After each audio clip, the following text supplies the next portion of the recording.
And we are back. It is week 3 of MVC Gridiron Weekly, presented by Davila and DeFusco Insurance. Tim Wood. We got the crew back together. We got the crew. It's Hector. It's Bill. It's Tim. Hector's got the. You had Hector with the Rolls last week. Admit it. I know numbers shut up, thankfully, without me, but you guys definitely had Hector with the Rolls. I saw you texting during. I'm like, he's at Gillette. He's texting about MVC Gridiron Weekly. And you came back. You came back with the haircut. You came back with the yearly haircut. Yeah, they wouldn't allow me in the Foxborough press box with the mop I was sporting. So twice a year we shave the whole thing off and go from there. I'm that cheap, so that's all. We cut it. We mowed it. I disappointed the guy. He wanted to do all kinds of styling. He said, just mow the thing with a number 2 and let's get to work. So I am back. Hector, you were in fact at the Patriots. It wasn't Foxborough Pop Warner. No.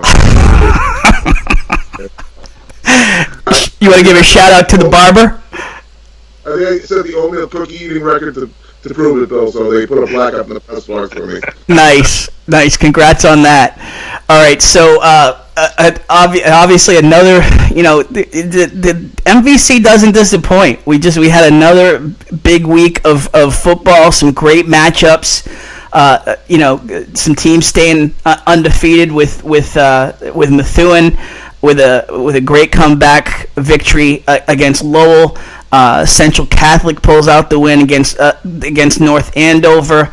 Bill Ricka gets back on the winning front. Andover has another big week. What's your first thoughts as you kind of scan through the action this week, Hector? This sprint to 7 games has created a little bit of a weekly desperation for teams, looking to pile up wins. I know there were complaints early about the 7 games, sprint before the playoffs. This has been one of the positives. Every game seems to, every week, teams have a little bit of desperation and a purpose, so it's made for better football, I think.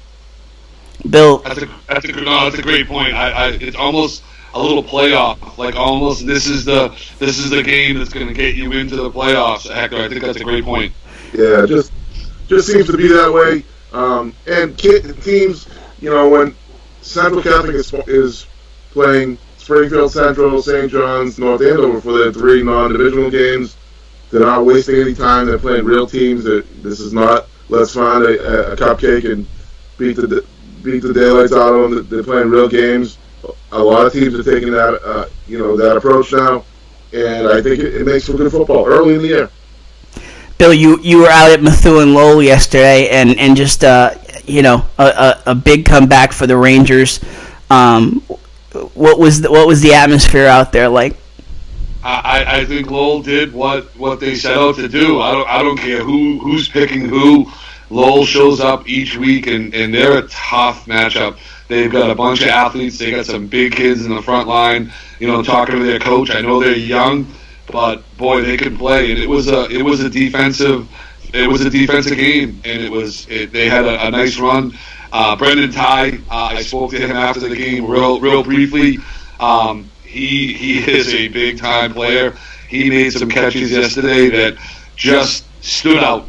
Were not your typical high school, diving 35 yards out, catching in traffic, making the catch, playing both sides of the ball. I think at the end of the game, I'm not calling Lowell for not being conditioned, but with the heat and multiple kids going both ways, towards the end of the game, if you watch some of the clips, there was a lot of kids in Lowell holding their knees, and I think that definitely, that definitely paid off for Methuen, because that last quarter, they were able to drive down a couple of times and score. And I know we've talked about Anthony Romano, but that is a kid you're going to continue to hear from. Junior, he is a legit player. Made a 4th and I think it was 13 or 10, I don't remember. Huge catch, had a touchdown in the first quarter to tie it up. Plays, both ways, and is just an absolute stud. I'm loving this. I'm loving the defensive the focus on defense. I mean, you got two guys, and again, you got plenty of guys, but there's two guys that are really standing out with Romano and Slayton so far from Andover. We had Slayton on last week. We're gonna have Josh Ramos on a little later from Andover. I got feeling he's gonna talk up his boy there, but. Hector, it's fun. It's fun to be talking a little bit more defense, right? Well, it's interesting. I tried to figure out what the Rangers were doing defensively and how they were playing. They've given up 14 points in each of their first 3 games, so even I know that's 14 points a game they're averaging. That's good math right there. Yes, that one I got right. Look. Maybe teams have caught up a little bit here with the wide open nature and how to defend it. You see it a little bit more. They play defenses getting receivers' faces a little bit more.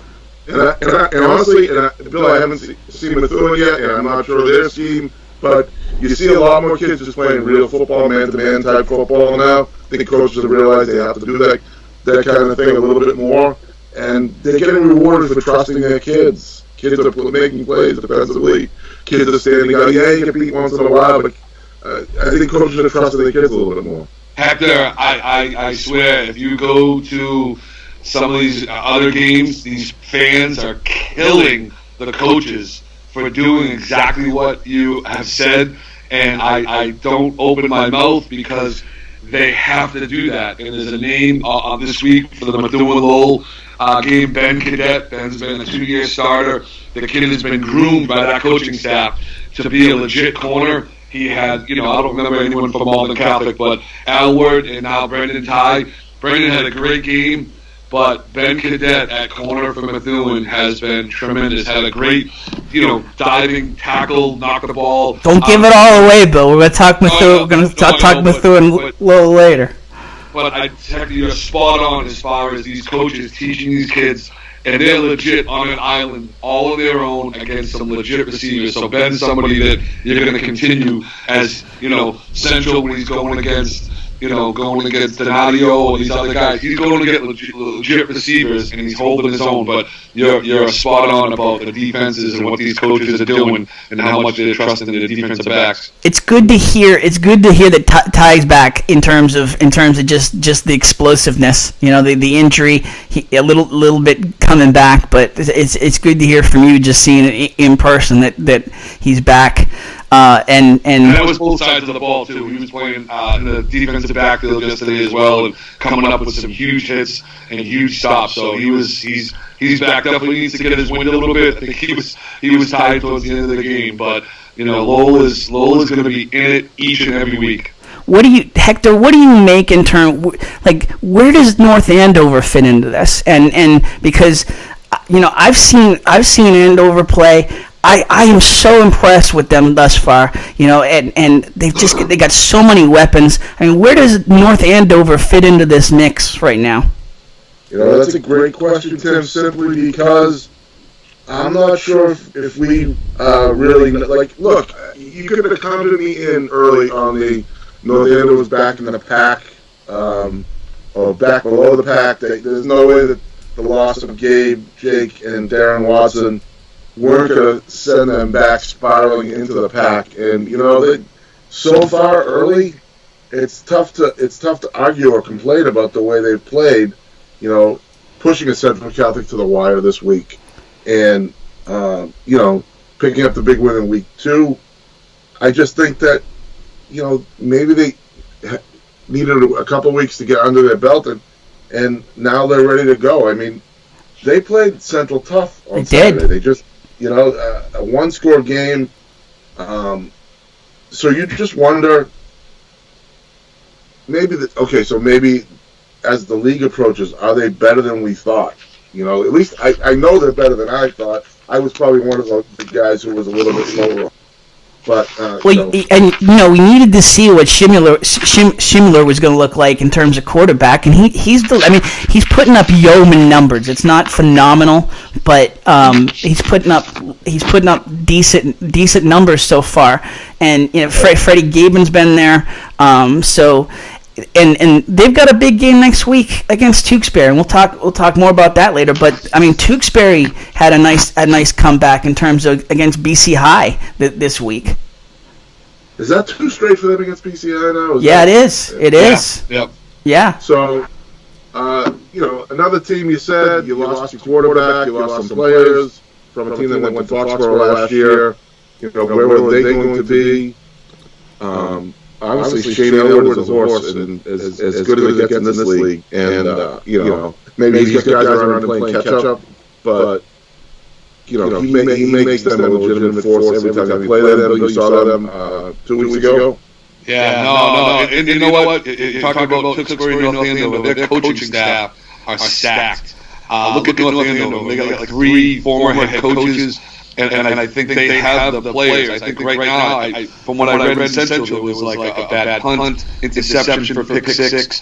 I think it's these little mistakes that we're talking about that early in the season could win or lose you a game. But these coaches aren't going to stop coaching and doing their thing and get these kids ready to go. And I think that's where that 7-game race to the playoffs makes it so much harder because you can't really afford to have a 2-week, a struggle because it really does impact your future. But I think both these teams are legit. I don't want to mean the league race here. No, not at all. Because we talk about playoffs, and how important it is for these guys to win league titles. Sure. That's part of the beauty of this league. Is the league definitely matters. It's not all about winning the North. The playoffs. North Andover's their 4-game sprint coming up with Tewksbury at Chelmsford, Drake, and Billerica. And so that's like where their coaching staff is focused on. Let's get after these 4 games. They're going to make playoffs. It's about where the seeding is going to be. But so you got to figure that the first 3 games while probing and testing are all set up to be okay. Now we got to get after Tewksbury on Saturday. And am I trying to make something that's not here, or do even the second tier, even the below tier in terms of maybe not in the race? I feel like Lowell, Lawrence, Billerica, even Chelmsford, Dracut, obviously. I feel like Chelmsford, Lawrence, Lowell, any one of those teams, I feel like all of those programs are elevating. So there's no gimme on this schedule like there maybe has been in years past.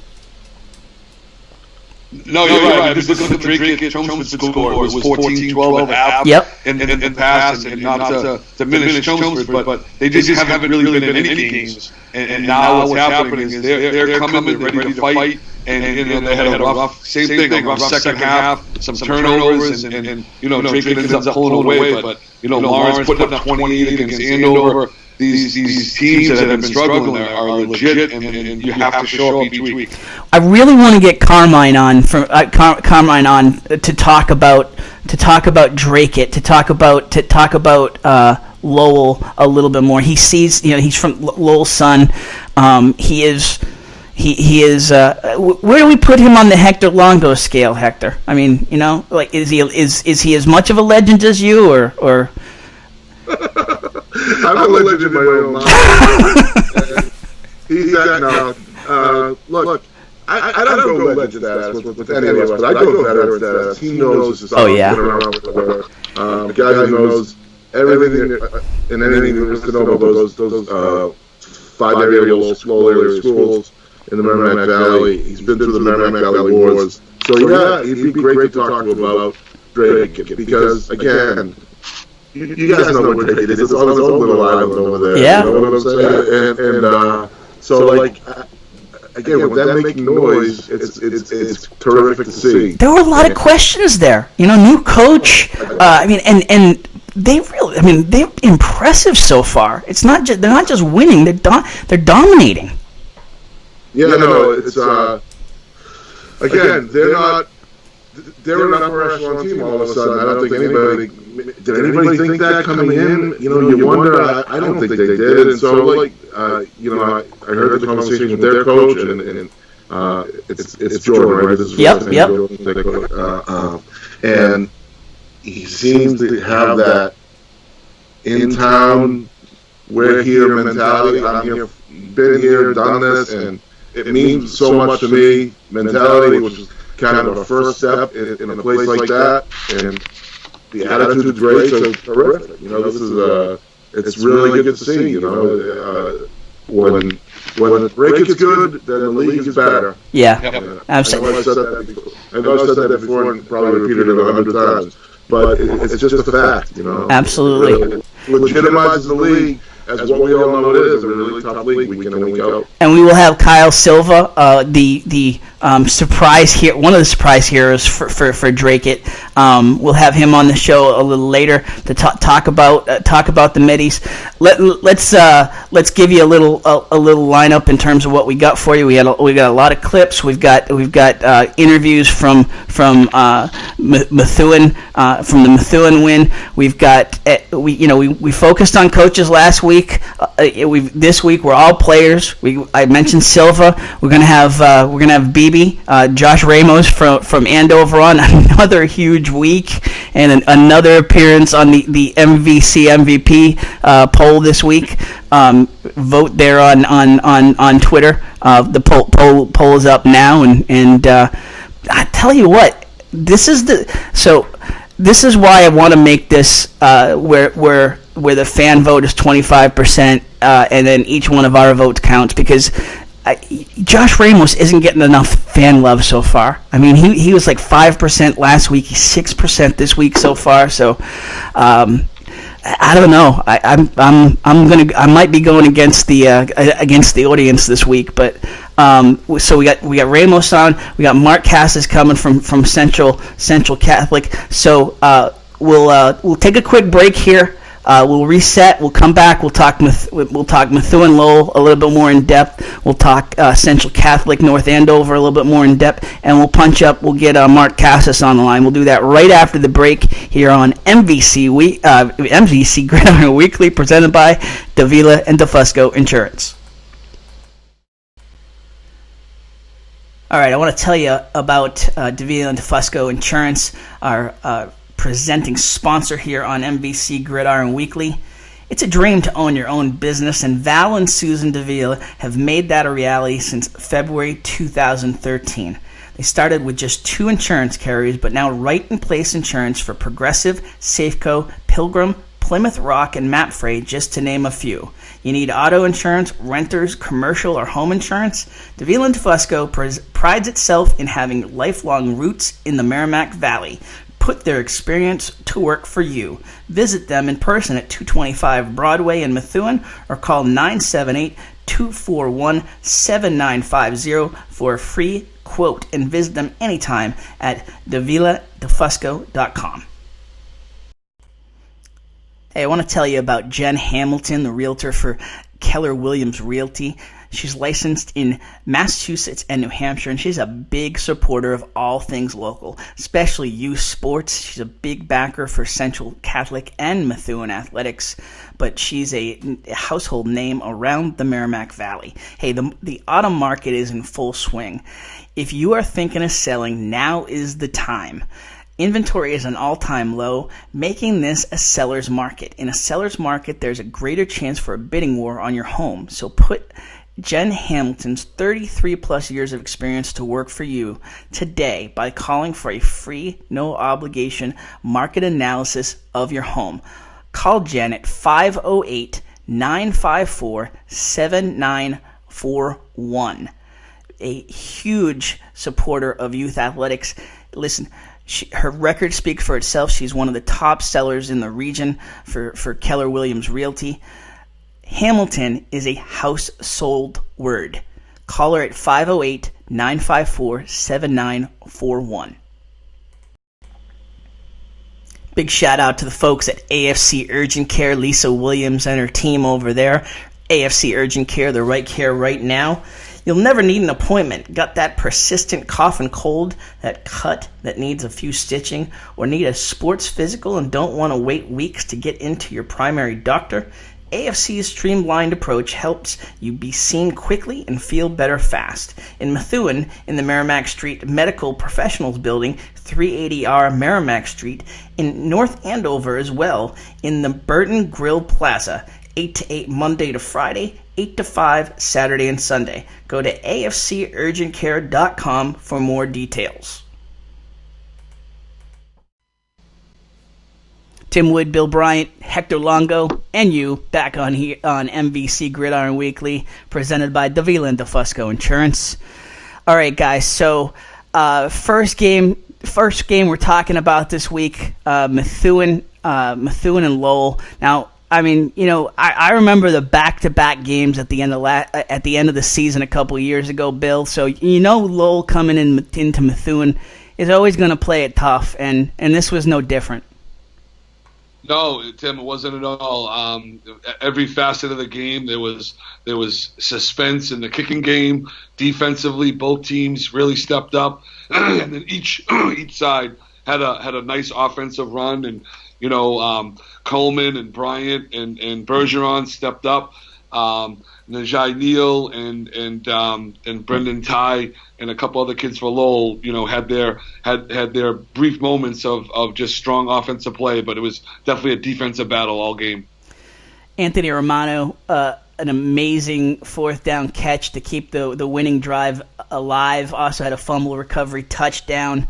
Ben Cadet, you mentioned him earlier, Bill, TD saving tackle. I mean, that's got to be an early candidate for MVC Hustle Play of the Year. I mean I mean, tell us about that play alone, where he saves the touchdown, strips the football, and that ends up to being a Rangers touchback.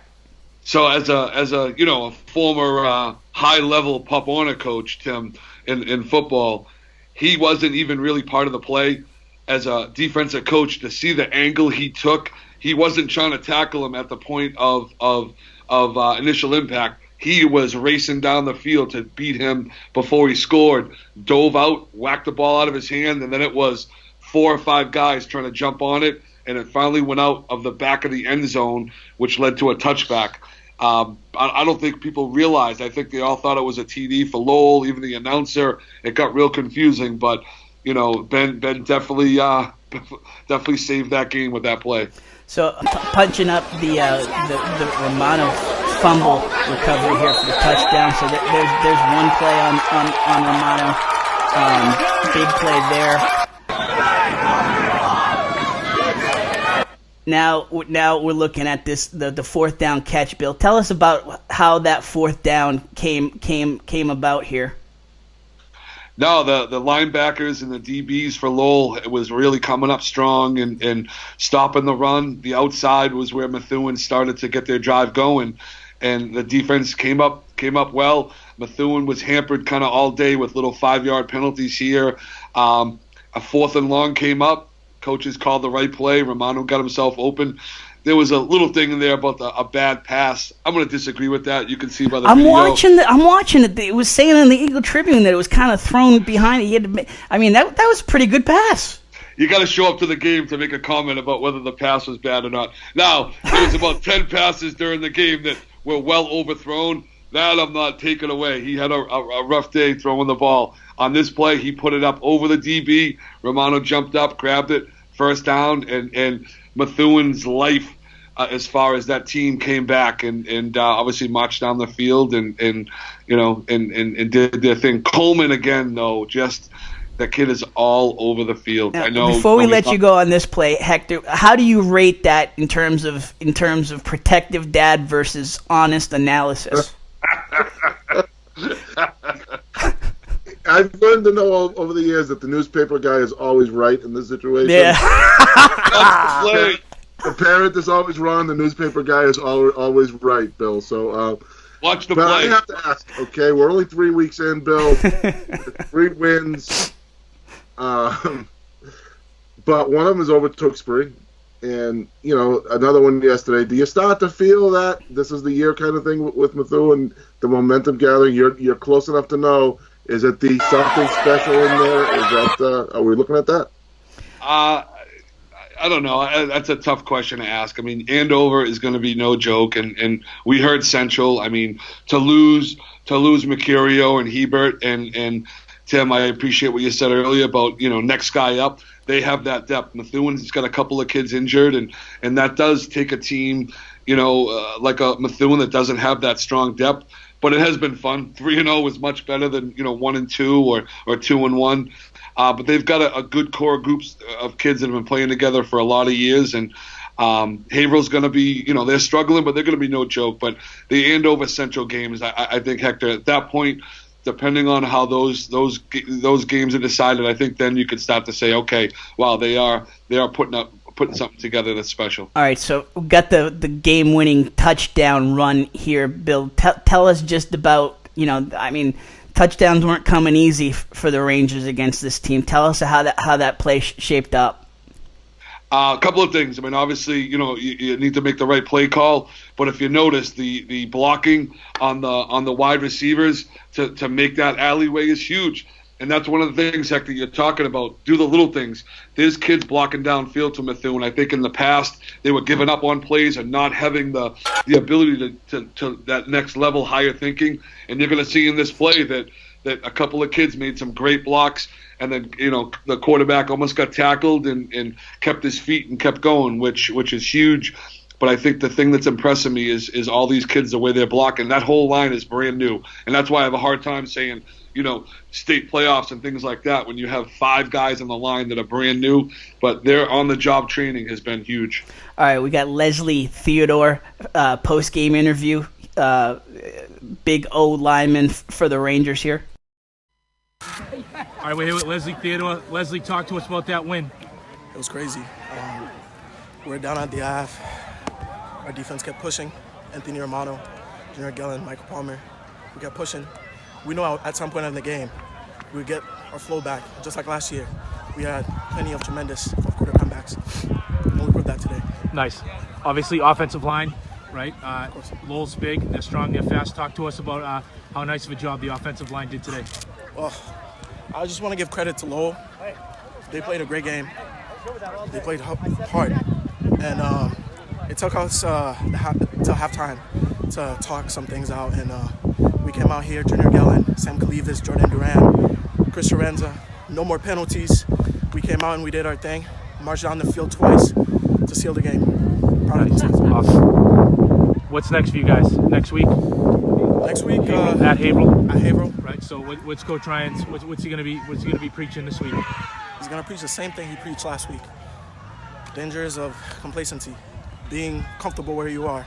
We're not comfortable. Obviously, we could have put numbers on the board, but we didn't. We have a lot of things to fix up and come out here and put on a show. Awesome. Great job. All right, we're here with Coach Tom Ryan. Tom, last night you said this would be just a battle of 2 tough MVC teams. You want to talk about what the difference was for us today? In the fourth quarter, we finally took control of the line of scrimmage. That was in doubt most of the game, but we did what we had to do, and now ultimately at the very end of the game, we could grind. But hats off to Lowell. What a well-coached game. We know we came out of there fortunate with the win, very fortunate. So hats off to Lowell. Talk about some of the guys that stood out for you today in this come from behind win. Obviously, Anthony Romano continues to do some great things, but he'll tell you he made some mistakes. And honestly, that the story has to be the line at our offensive line at the end in the fourth quarter. Our last 2 drives made a statement that they were not going to let us lose, and that's ultimately won us the game. Connor didn't have his best game, but he came up big at the end when we needed him. So that's really the story of the game, and we're going to have to fix a lot of things. There's a lot of film to watch and see where we can get better, and I know we got Haverhill next, and they've been a big challenge for us in the last 5, 6, 7 years. We've taken some beatings from them, so we need to, in the last 2 years we've had some epic games against them, so we need to buckle up and regroup and play better. Nice. Tom, it seems like we have a lot of these close games the last few years. What's the difference with this team? What have you done to really just? It seems like every close game, we seem to get finish on top. What do you preach to these guys? What is it that kind of you feel gets us over the hump? I don't know. We say a lot of things. We have a theme of the week, and but a lot of our themes we talk about definitely like win the next thing you can win, and you see it with our guys. It's a bad play happens. Well, the next play's an opportunity to succeed, and they don't try to hang their heads, and that's a big mantra we have. We have there's a missed tackle by a defensive back. He gets up, runs down the sideline, punches the ball out, it becomes a touchback. So instead of a horrifically loss for us, turned into an unbelievable positive, and our offense gets the ball, and that was Ben Cadet. So that was an impressive play that happened 2 years ago to a very similar. Wes Carrera did it 2 years ago, very similar. Makes a mistake but doesn't give up, punches the ball out. Good things happen. So hats off to Benny and the rest of our guys for not quitting, and we came out on top. Awesome, great job. So it's an interesting comment from Ryan there. I remember that West Korea play, Bill. Yep. Just all out effort, gutty. All right, so that's the story in terms of Methuen. Central Catholic, North Andover. Aiden Pereira, 7 for 14, 147 passing yards, touchdown pass, 64 rushing yards, 3 TD runs. We mentioned Nick Donadio, 4 catches, 104 yards, 73-yard touchdown reception. Freddie Gavin from North Andover, 22 carries, 92 yards, and a touchdown run. Mark Kassis, 15 carries, 97 yards, and a touchdown run. And Will Schimler, 131 passing yards for North Andover. Any final thoughts just in terms of that matchup, guys? On that game, look, I can't say more enough, Tim, about how impressed I am with North Andover's recovery here, rebounding. Excuse me, from last year's losses. That bodes well for things on that side of the competition in the West plus North Andover division. I think it's a great thing that team has rebounded. Who mentioned their staff? Bill, you mentioned their coaching staff. That definitely means a lot here. It just does. You can see it with that team. We've got on the line with us Mark Kassis. We mentioned 15 carries, 97 yards, and a touchdown. Let's talk to him now.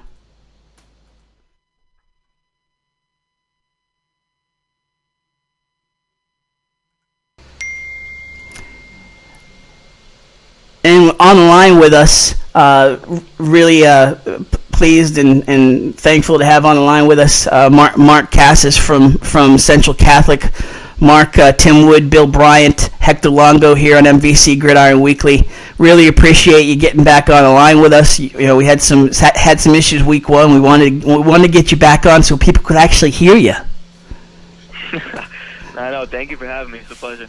Absolutely. So, a big win for you guys yesterday over North Andover.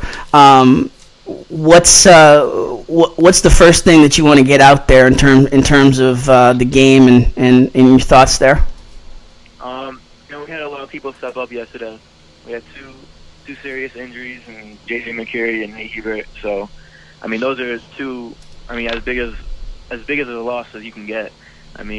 Those are two players who really stepped up for us big this year. But you hate to see them go down. But we had some players step up yesterday.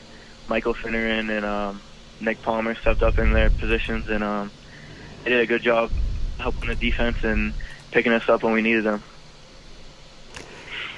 In terms of just the flow of the game there, Mark, what stuck out to you in terms of where you guys truly started to deliver that win?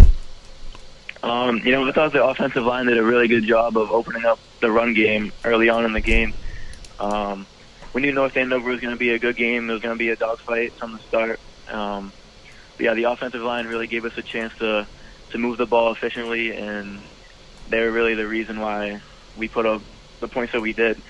And on defense, I thought we played better, but of course there's always room for improvement. We got to do a better job of not letting up big plays, and you know, when they scored with like a couple minutes left in the fourth quarter, we got to do a better job of, you know, staying disciplined and just not letting up those big plays towards the end. Hey, Mark, this is Bill Bryant. Just wanted to check in as a former, very old quarterback. Talk a little bit about some of those linemen and you know how difficult it is to, you know, live in the trenches day after day and not get your name recognized. So give a shout out to some of those guys that you were talking about earlier.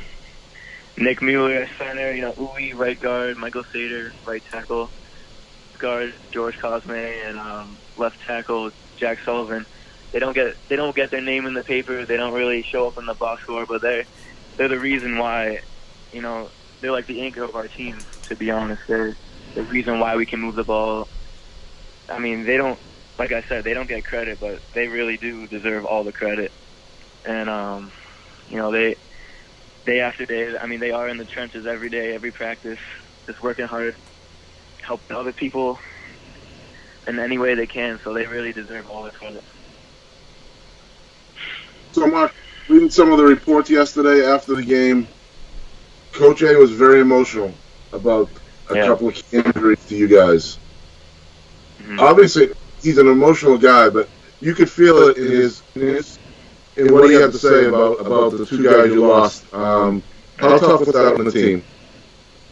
Like I said, those are as big as a loss as you can get. JJ he was putting together a really good season so far, and to see all the work that he put in, like in the off season, just you know, he was one of the hardest working kids we had. He's a great leader too, so to see him go down is really, really tough and very emotional. So I definitely see where Coach A is coming from. You know, I had the same kind of feel after the game. Like, I was happy that we won, but I also knew at the end, like, those are two, like, very important key factors in our team. But I'm happy that Nate's going to be all right. He said, I was talking to him yesterday, he's going to be all right. But JJ, I'm pretty sure, yeah, he's going to be out for the year, which is very sad to hear. But, I mean, I just hope he heals up quick. You guys got a lot of guys to do, next guy up for sure on this team, and tell us just a little bit in terms of Nick Donadio yesterday. It's a huge game for you guys. Yeah, he picked us up when we needed him. You know, he had that long touchdown off the, I believe it was a bubble, like 73 yards, I think, something like that. Correct. He picked us up when we needed him, and you know, he's a great leader. He's all over the field, and you know, he's pretty much as good as they get as a teammate and as a player. So he really picked us up when we needed him. On the line with us, Mark Kassis, running back from Central Catholic Raiders, a 33-26 win over North Andover this week. Mark, 15 carries, 97 yards, and a touchdown. Hector, I cut you off there with a follow-up. You want to hit it? Yeah, just going to ask you, Mark, your three non-divisional games are done here, and you're at the heart or the start of the divisional season in the conference. How fired up are you guys for that and this little run of Andover going through in the next three? Yep. I mean, we're going to continue to prepare the same way. You know, the Merrimack Valley is a very competitive conference. You know, there's no easy week, to be honest. You got to treat every game the same way with the same mentality of just preparing for every team the same way, which is through hard work and great preparation. So treat every week of practice the same with good intensity and good focus, and we're just going to go into every game with the mindset of, you know, just trying to dominate every game. Bill, I cut you off. What do you got? No, I just wanted to check in, Mark, about North Andover. Obviously, that was a tough game last year, and it's always nice to come back the following year. But talk a little bit about North Andover and just talk about the game. Obviously, it was physical. You know, you're talking 33-26. So, what were some of the keys for North Andover to stay with you guys? Yeah, North Andover, they have really good running backs. You know, they're very shifty, hit the holes hard. they run under center. We knew it was going to be a very physical game. So, the D lineman steps up big yesterday. Brendan Society actually had a really good game on the D line. So shout out to him. And same with Jermaine Wiggins. He did a good job on the D line too. But we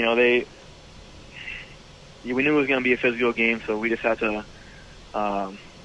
play tough, play physical, and we knew that if we made the right reads and just followed our keys, we were going to be all right.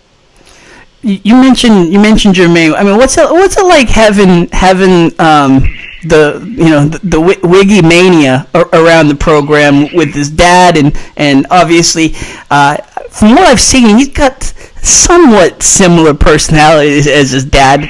Tell us a little bit about just the Wiggins family. Yeah, I love having Jermaine around. He's a funny kid. He's a great teammate too, and I also see his little brother. He's a freshman. I see him floating around the school. He's a funny kid too. I love being around them. They're two great kids, and I see his dad walking around sometimes, and I'm like, wow, that's Jermaine Wiggins. That's really cool. I mean, it's cool. It's really nice having them around. They're great kids. What's the scouting report on the youngin there? Is he football ready, or is he other sports? He's playing football. Nice. I haven't really seen him play, but I'm sure he's good. It's in the blood for sure. It's in the blood, yeah. Absolutely. Tell us a little bit about your quarterback here, Aiden Pereira. I mean, another position where you guys, folks think, all right, you're reloading there, but I mean, this kid's just been phenomenal for you guys. He is. As a sophomore, he's really rose as a great leader for us, which is very important as a young player on the varsity level. He's really done a good job commanding the offense and taking control play by play. Everyone on the team has the utmost confidence in him and all that he's capable of. So we're just going to continue to keep riding with him, and we know that he's going to do great things for us. Hector, what do you got? Tim, I'm pretty good with Mark. He's had a big year already. I just wonder right now if Central has an idea. Maybe, Mark, you can tell us. How good do you think you guys are? I think maybe expectations might have been lower for this group before the year started, and then you come out and you kick Springfield Central in the teeth, and you have that big win and kind of announce that you guys are around. Where do you think you guys are as a team? I think we're off to a solid start on the season. I mean, always the number one goal in mind every year is to win the MVC championship. And I think if we keep pushing, we keep grinding, I think that's a great possibility. We just got to keep working hard, and that's always our number one goal in the season. But as a team, I think we're growing each week. We're starting to gel together as a team, week in and week out. Having good practices every week, that's essential in becoming a good team. And I think slowly but surely, we're growing into that team that we want to be. I mean, we have a lot of corrections to make, obviously, and a lot to improve on. But I mean, every week we just gotta keep getting better and better, and it'll all start to come together. Bill, last thoughts here? Well, go ahead, Hector. Sorry. Mark, just thinking about this one real quick because I see, next week's game against Andover is a Saturday game. Do you feel like you're getting a little bit, not robbed, but is it disappointing to not play Friday nights? Or are you guys okay with it? As the high school football player, you think of Friday Night Lights in quotes. How you adjusting to that? Do you feel like you're being cheated a little bit, or are you okay with this? Yeah, we have to get used to it. I mean, no matter what the day is, football's still football in the end. We have to go out there and play our game, but Friday Night Lights, there's no better feeling than that. I mean, we definitely, as players, we want those Friday Night Lights. We miss them, and we're all just hoping for that first frost to hit so we can start playing night games again. I definitely miss the Friday Night Lights, and I want them to come back as soon as possible. Bill, last thoughts here? No, I really appreciate Mark's honest answer. I think that he's spot on. Once the whistle blows and the first kickoff goes, I think these kids are really rising to the occasion. Hector and Tim and Mark, but I really think that our local news media are dropping the ball on supporting these football teams that have been playing Friday nights. And how do we not have a big story to or each of the high school teams to say, come on down Saturday, it's free.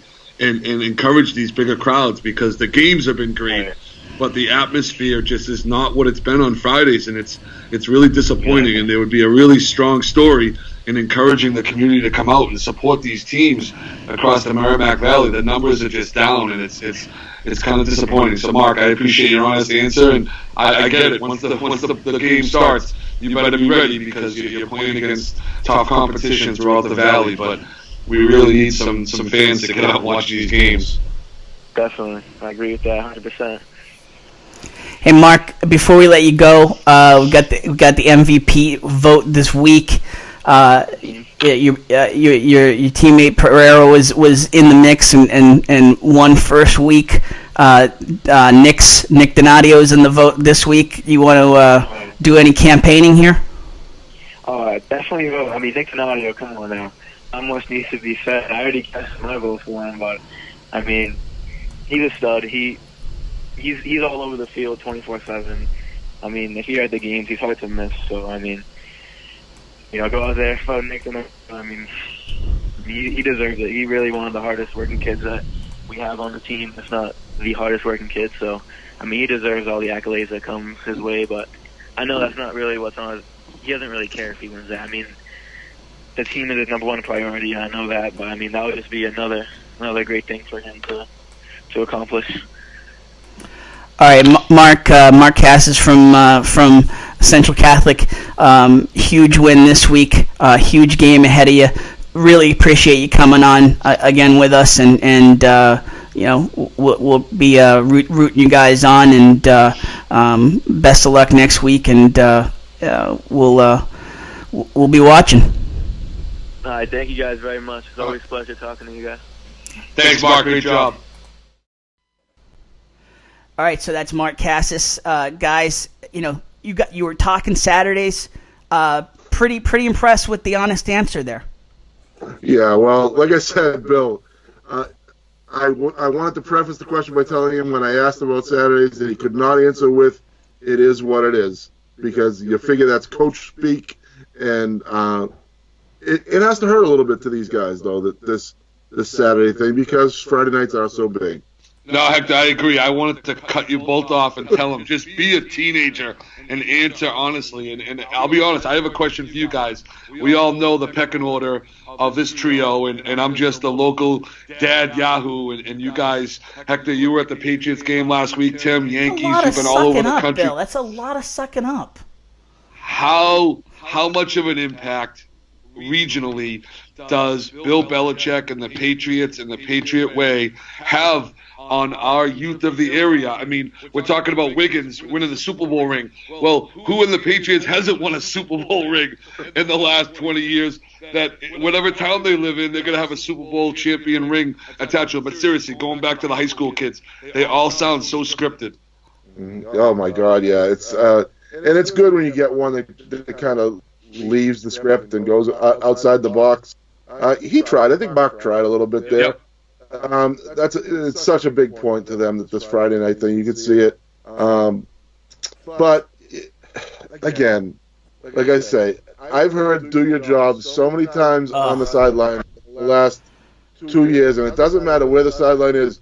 Good coaching staffs, bad coaching staffs, good teams, bad teams. New Hampshire, Massachusetts.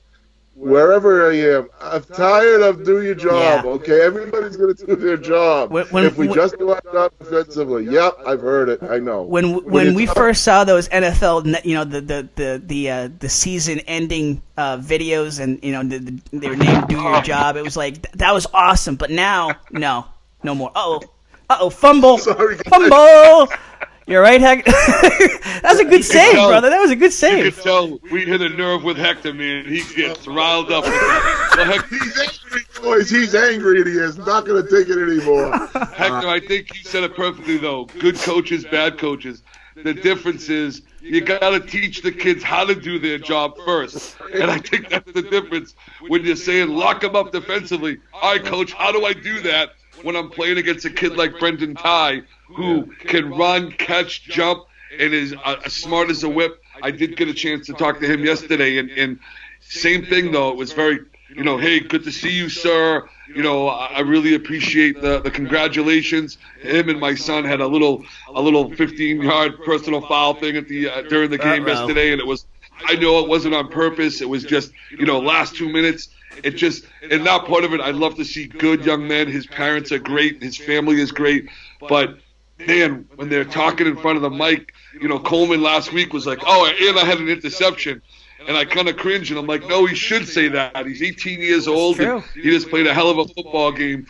Be a kid. Don't worry about the business. Don't worry about the Patriots, and have a little fun. Don't do bulletin board, but talk a little bit about how you did today. Kassis, go ahead. That 50-yard thing, they say that's genetic, so I put that one. Obviously. Tim, he sounds like a guy who didn't sell enough hot dogs on Saturdays and really wants those Friday nights back where he can push. The concessions are hurting, the gate's hurting. I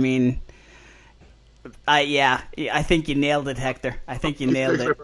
All right, great job out of Mark Kassis. Hey, great job out of Leslie Theodore too. That was a soft-spoken kid, but gave the shout out to Lowell. So great job by those guys. All right, we'll take a break. Last point for Leslie, though. One of the things that answer Hector's question, Leslie brought up last year in how they never quit and they won a few games within the last minute. That's a dangerous team.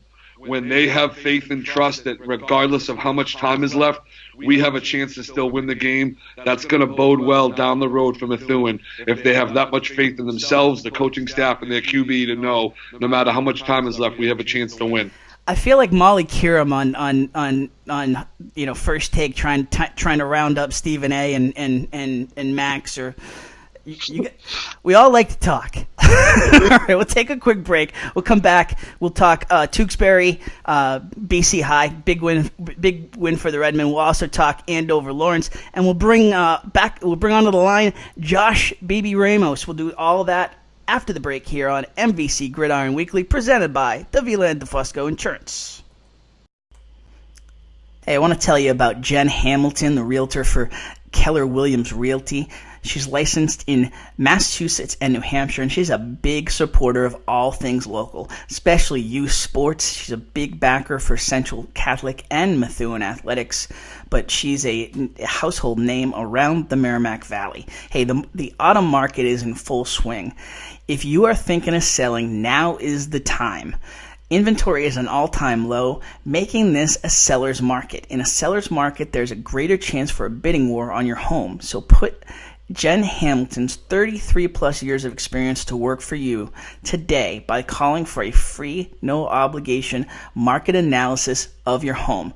Call Jen at 508-954-7941. A huge supporter of youth athletics. Listen, her record speaks for itself. She's one of the top sellers in the region for Keller Williams Realty. Hamilton is a house-sold word. Call her at 508-954-7941.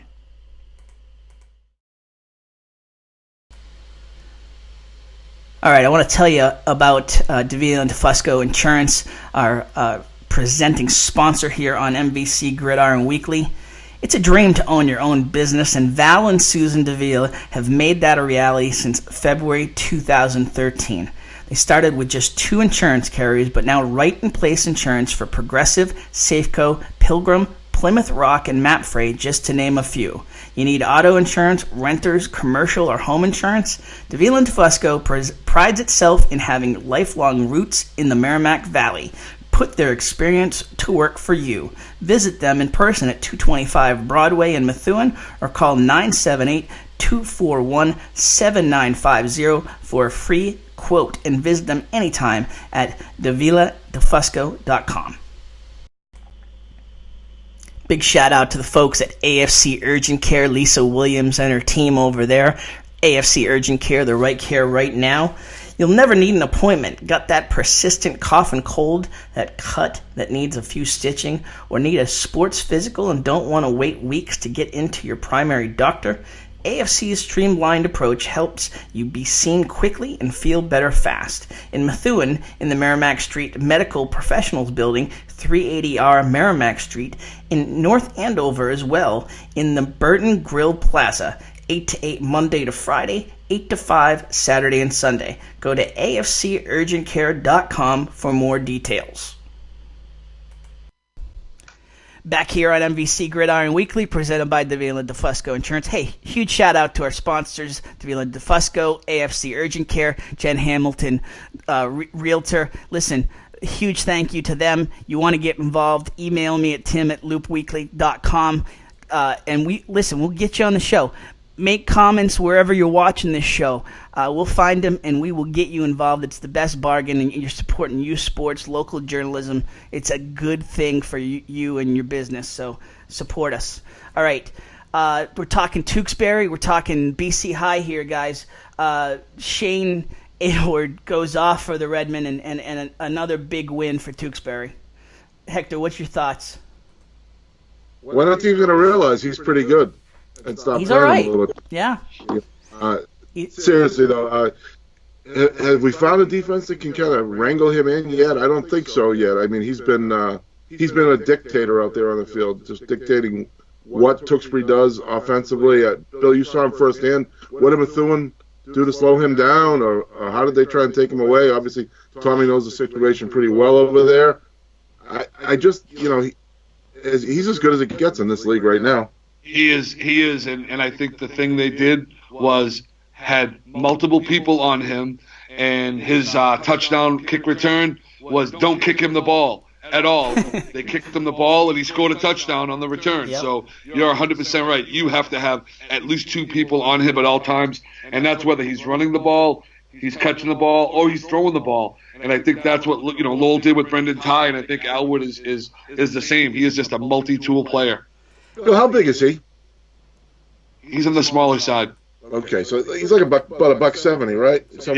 Yeah, that's the big difference between him and Ty. Ty is just a much bigger kid, much thicker, where Aylward is on the smaller side, but he does not play small at all. And we've also got Kelu Olu's play running up here. His touchdown. It's another weapon for the Redmen. So it's not just Aylward now. No, I got you.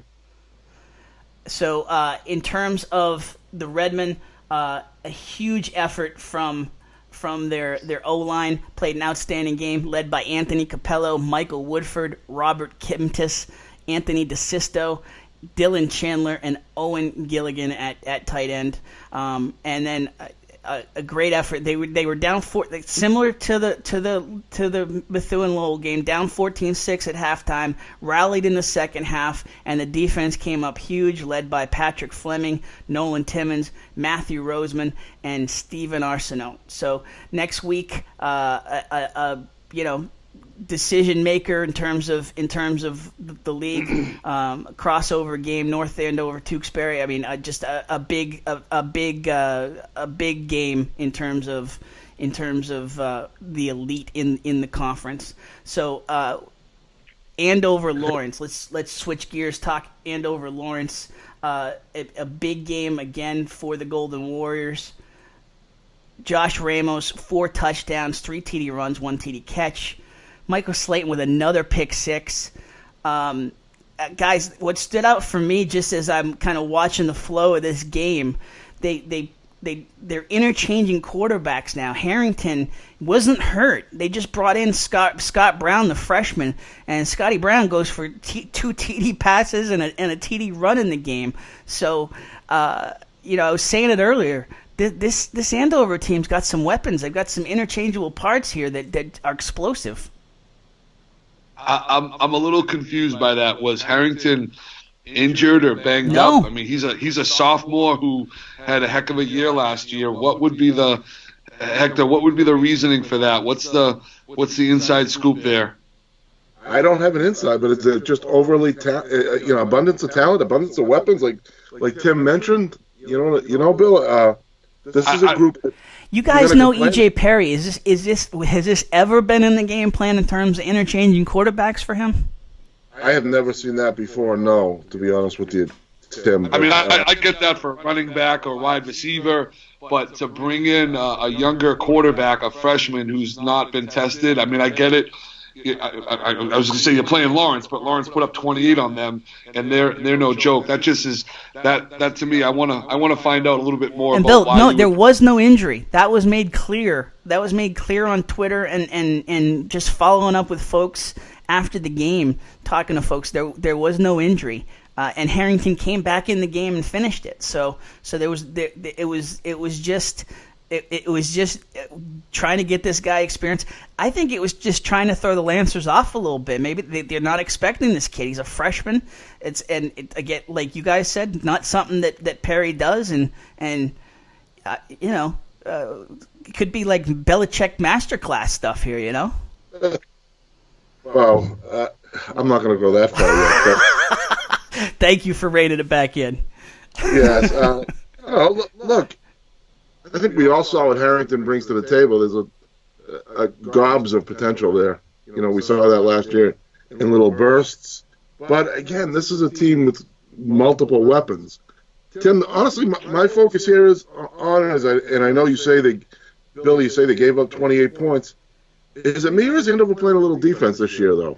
You know, Tim mentioned the Slayton kid. Andover has been soft defensively since pre-Perry, okay? I'm going back years. Let's be honest. They haven't had great defensive teams. And I go thinking of going all the way back to Coach Collins. They were always offense first, and the defense kind of wavered for a long time. I think back to a night where Bill Ricker put up like 400 yards of offense on them, running basically quarterback sneak up the middle all night. And I really think this Slayton kid is setting the tone for the team, Hector. He really is. I mean, when you watch him and you watch him in person, you watch him on the huddle film, he is everywhere. But yet he's a spy on the quarterback, and he's got incredible athleticism. If you throw a ball across the middle, I've seen him make some plays here where he's twisting his body, going up high. And it's I think it's setting the tone for the whole team in terms of the work ethic. Look, if they play defense, look out. Yeah. That's basically the point I'm making. I mean, I watched this team when young EJ went down to BC High, and this was when BC High was really good. You know, they just couldn't stop them, but they could score with them, and they've always been able to score with teams.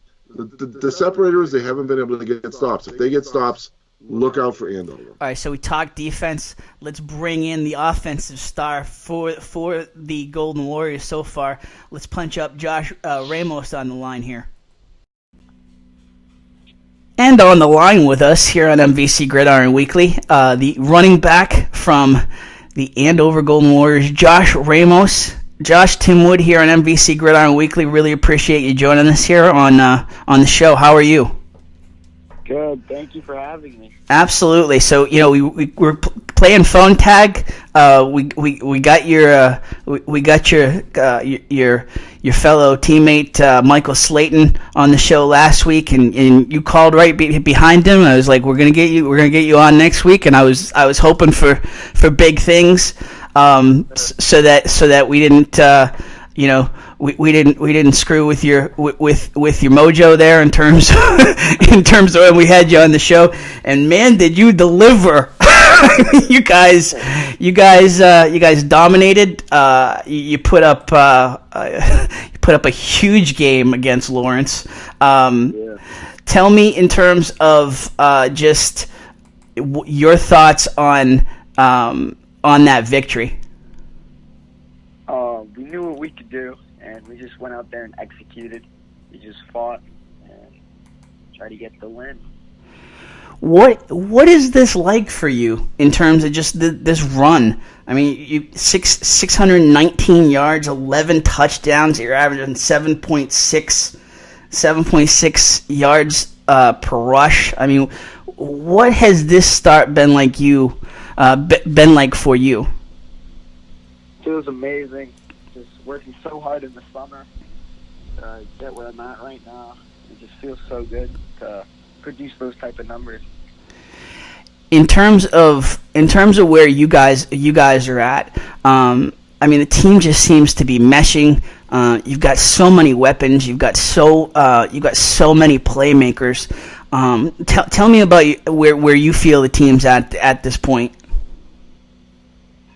I think that we have a high ceiling. Our coaches said it before, but we're good right now. But I think we can get a lot better.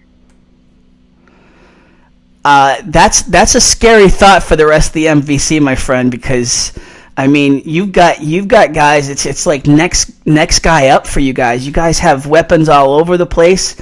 I mean, Victor Harrington's been a beast, and then you've got this freshman quarterback Scott Brown that steps in and just had a monster game for you guys yesterday. First varsity touchdown last game. Yeah. I mean, what was it like for you? You've had that experience. What was it like just seeing another teammate of yours experience that, getting their first touchdown? I love it. I just love watching my teammates succeed, especially a freshman like Scotty. It feels so good because I know big things are ahead of them. Yeah, I mean, you guys have interchangeable parts here, and you don't miss a beat. Tell me a little bit about Michael Slayton. We had him on the show last week, and I mean, he just another interception return touchdown this week. Tell me a little bit about what it's like watching him put in the work and how he delivers in the games. Michael Slayton is a beast. Played offense and defense, he will crush you. Best linebacker in the MVC. He had a monster. He's been having these monster games. We're talking to Josh Ramos here on MVC Gridiron Weekly. Josh with 4 touchdowns, again in the 52-28 win over Lawrence. Josh, in terms of where you're at in your career, you were off to a huge start last year, and then you had an injury in the 4th game of the season against Methuen. Tell us a little bit in terms of having to sit out and go through that recovery, and then what it's been like getting back on the field. It was tough having to sit out. The comeback feels twice as good, you know. It feels so good just being back and being able to play football again. So we've punched up some highlights from last week's game, just from Bill Ricca. It just really kind of highlights a lot of the different things that you've been doing on the football field. Where did you learn this style and this slashing and just the comfort to hit that hole and explode? I'd say just playing football in Lawrence, you know, with bigger kids, Paul Warner. You always playing against bigger kids. Always kind of had to kind of show yourself as worthy to be on the field, huh? Yeah, I was always undersized as a kid, so. Do you feel like that your size gives you an advantage almost in terms of you being able to see behind your linemen, but them not always having an eye on you? Yeah, I definitely do. It's definitely harder for defenders to bring me down, to catch me. In terms of, tell us just about how it was your first week back, and getting back on the field, and you said that it was the 7-on-7s. Yeah. What was that? I mean, was there any nervousness in terms of taking that first hit, making that first cut? No, I wouldn't say there was a lot of nervousness, just a lot of excitement.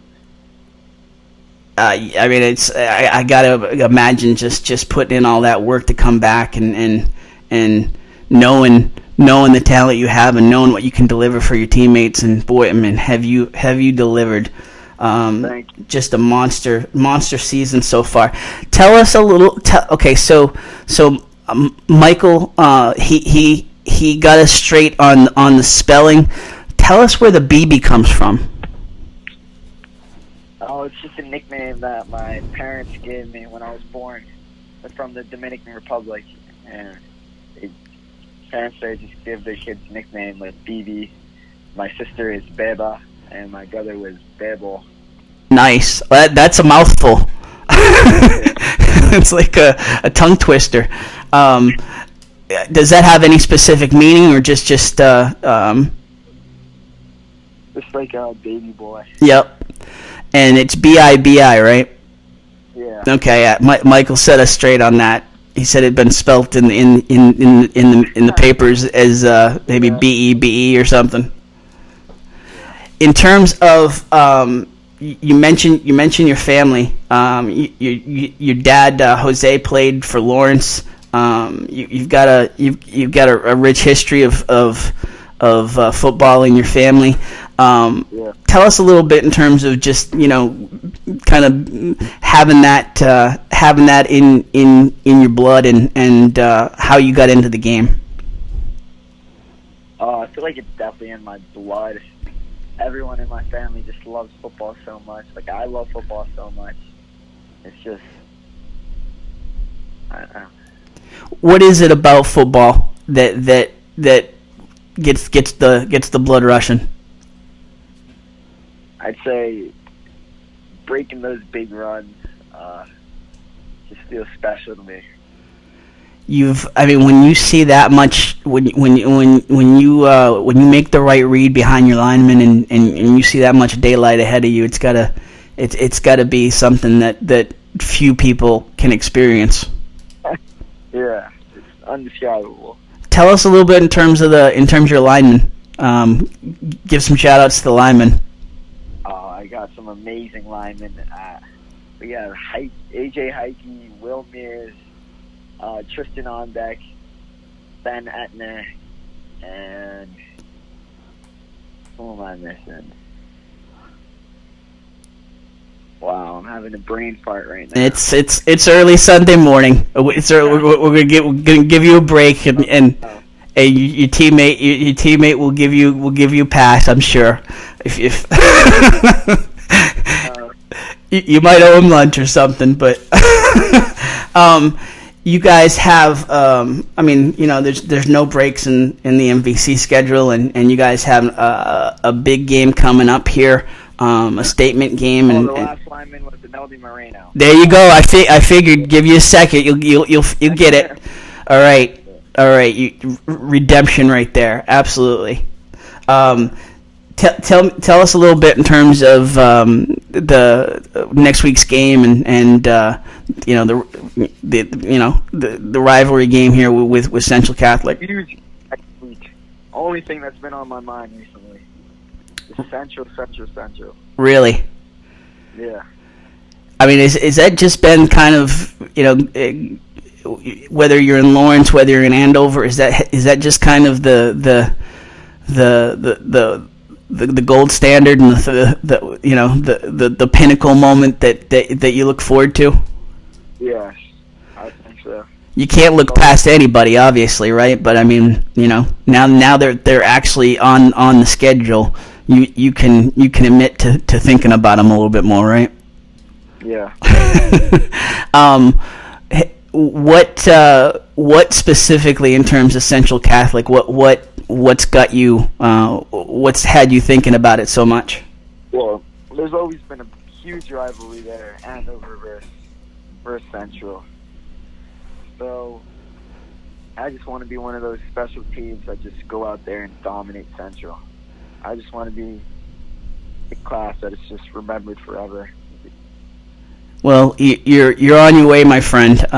Just an incredible season here, and just an absolute joy to you can tell when certain players just have this joy about playing the game, and it when it comes through, when the results come through, that's just gravy. So your senior. You've got next year looming. Looking to play football in college. Yes.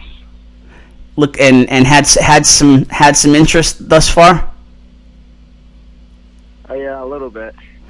Anywhere that you want to shout out to? Have you taken any visits yet, or is that still ahead of you? No, it's still ahead of me. Okay, understood. Well, tell you, Huddle's a phenomenal tool for getting the word out about you, and we'll certainly do our part. But you're doing your part just by the effort you're putting forth, and congratulations on the results so far. We can't wait to see what's next with Central Catholic and just the rest of the season here. We'll be watching. All right, now listen.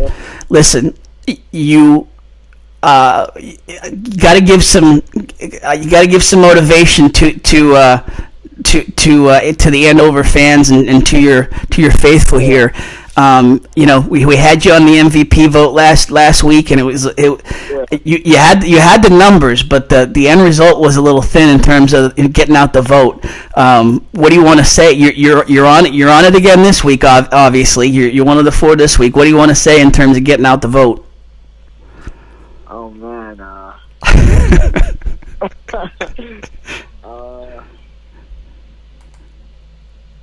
I like it. You're kind of humble, and it's let your actions do the talking on the field, right? Numbers don't lie. There it is. All right, excellent. Josh, huge thank you for coming on, getting up so early and talking with us here on MVC Gridiron Weekly, and we'll talk to you down the road here. All right.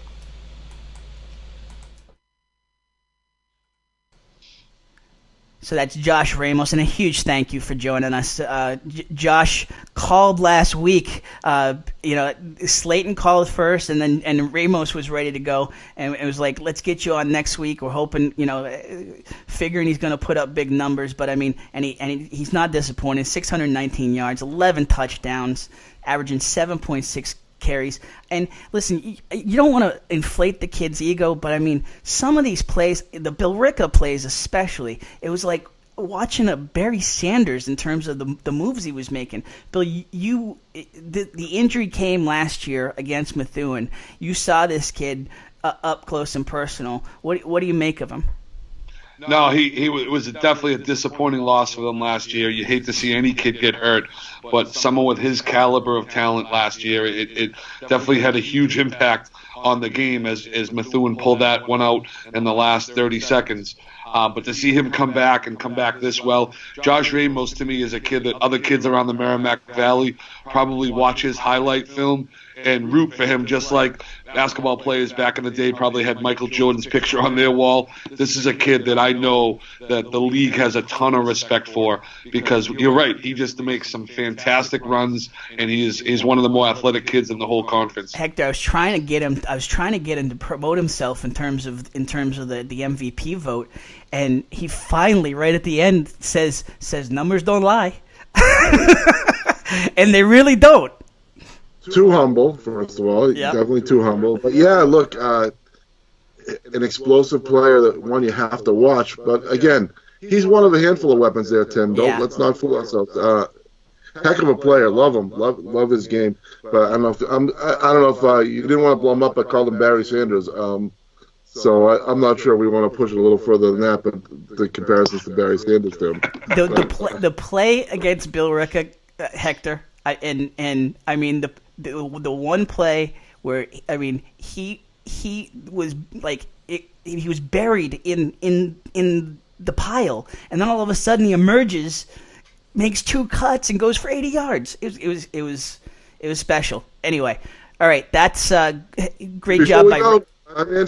Before we go, my man, famous Seamus with the 32-yard field goal in that game. Got to talk about the kickers. Absolutely. Thank you for getting that in there, Seamus. Big kick. Well done by you, sir. All right. And then one other note: we got Lawrence traveling all the way to Dennis, Yarmouth.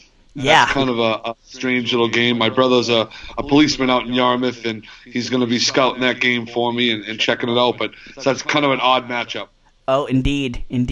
All right, we'll take a quick break. We'll come back after the break.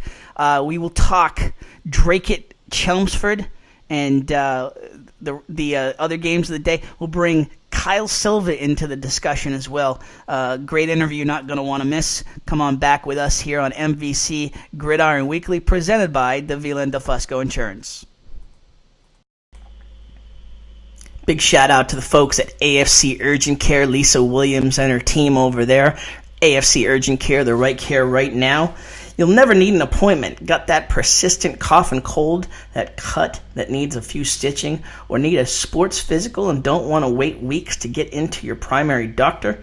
AFC's streamlined approach helps you be seen quickly and feel better fast. In Methuen, in the Merrimack Street Medical Professionals Building, 380R Merrimack Street, in North Andover as well, in the Burton Grill Plaza, 8 to 8 Monday to Friday, 8 to 5 Saturday and Sunday. Go to afcurgentcare.com for more details. Hey, I want to tell you about Jen Hamilton, the realtor for Keller Williams Realty. She's licensed in Massachusetts and New Hampshire, and she's a big supporter of all things local, especially youth sports. She's a big backer for Central Catholic and Methuen athletics, but she's a household name around the Merrimack Valley. Hey, the autumn market is in full swing. If you are thinking of selling, now is the time.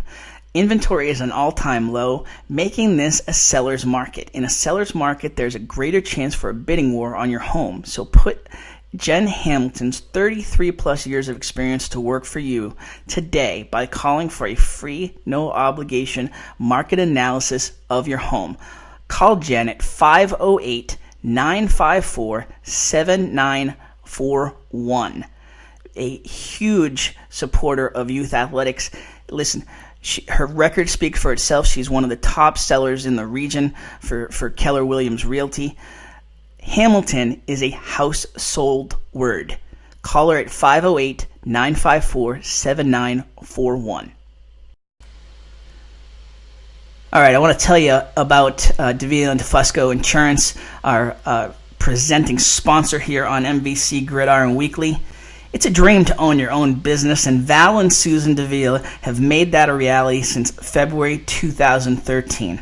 They started with just 2 insurance carriers, but now Right in Place Insurance for Progressive, Safeco, Pilgrim, Plymouth Rock, and Mapfre, just to name a few. You need auto insurance, renters, commercial, or home insurance? Davila and DeFusco prides itself in having lifelong roots in the Merrimack Valley.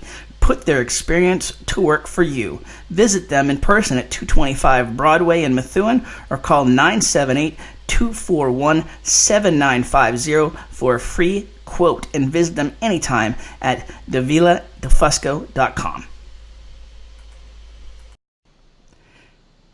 Back here on MVC Gridiron Weekly, the Week 3 edition, brought to you by Davila and DeFusco Insurance. Tim Wood, Bill Bryant, Hector Longo, and you, Hector, with the nice coif. Well done. Yeah. Well done. Shout out to the barber, Hector. High and tight, baby. High and tight. No shout out to the barber. No shout out to the. You want to advertise? We'll shout you out. I love it. Well played. Well played. Hector's barber is the Flowbee. The Flobe, yeah. He hooked it on the vacuum and did it high and tight. I can respect the two blade and shave. I mean that's how I used to do it. Well done. I hear you. All right. Okay. So let's talk Haverhill Westford. Another disappointing loss for Haverhill. I'm not sure what to say with this team, guys. Yeah, this was a surprising loss from Westford has not had a good few seasons, and this is a game that I thought Haverhill would have got off the schneid and put a W. So to see a 17-point loss might mean some kids are giving up, which is unfortunate. Turnovers, they really hurt the Hillies in this one, and you know how it is with these offenses. You get that kind of avalanche type effect. Bad things happen, and a couple bad things put together, especially in the third quarter, and that was that. And another tough one for the Hillies. We do want to talk positives. And Aiden Alvarado, team best 10 tackles. Brady Scaffis, 13-yard touchdown pass to Jaden Johnson on a 4-yard TD run. Jabari Baptiste, a team-high 90 rushing yards, 4-yard TD run. And Tayshawn McGee, team best 85 receiving yards for the Hillies. But 0-4, Methuen next week. Is that enough to get up for in terms of rising the talent here, Hector? Well, you have the league starting now, so that's something they'll focus on.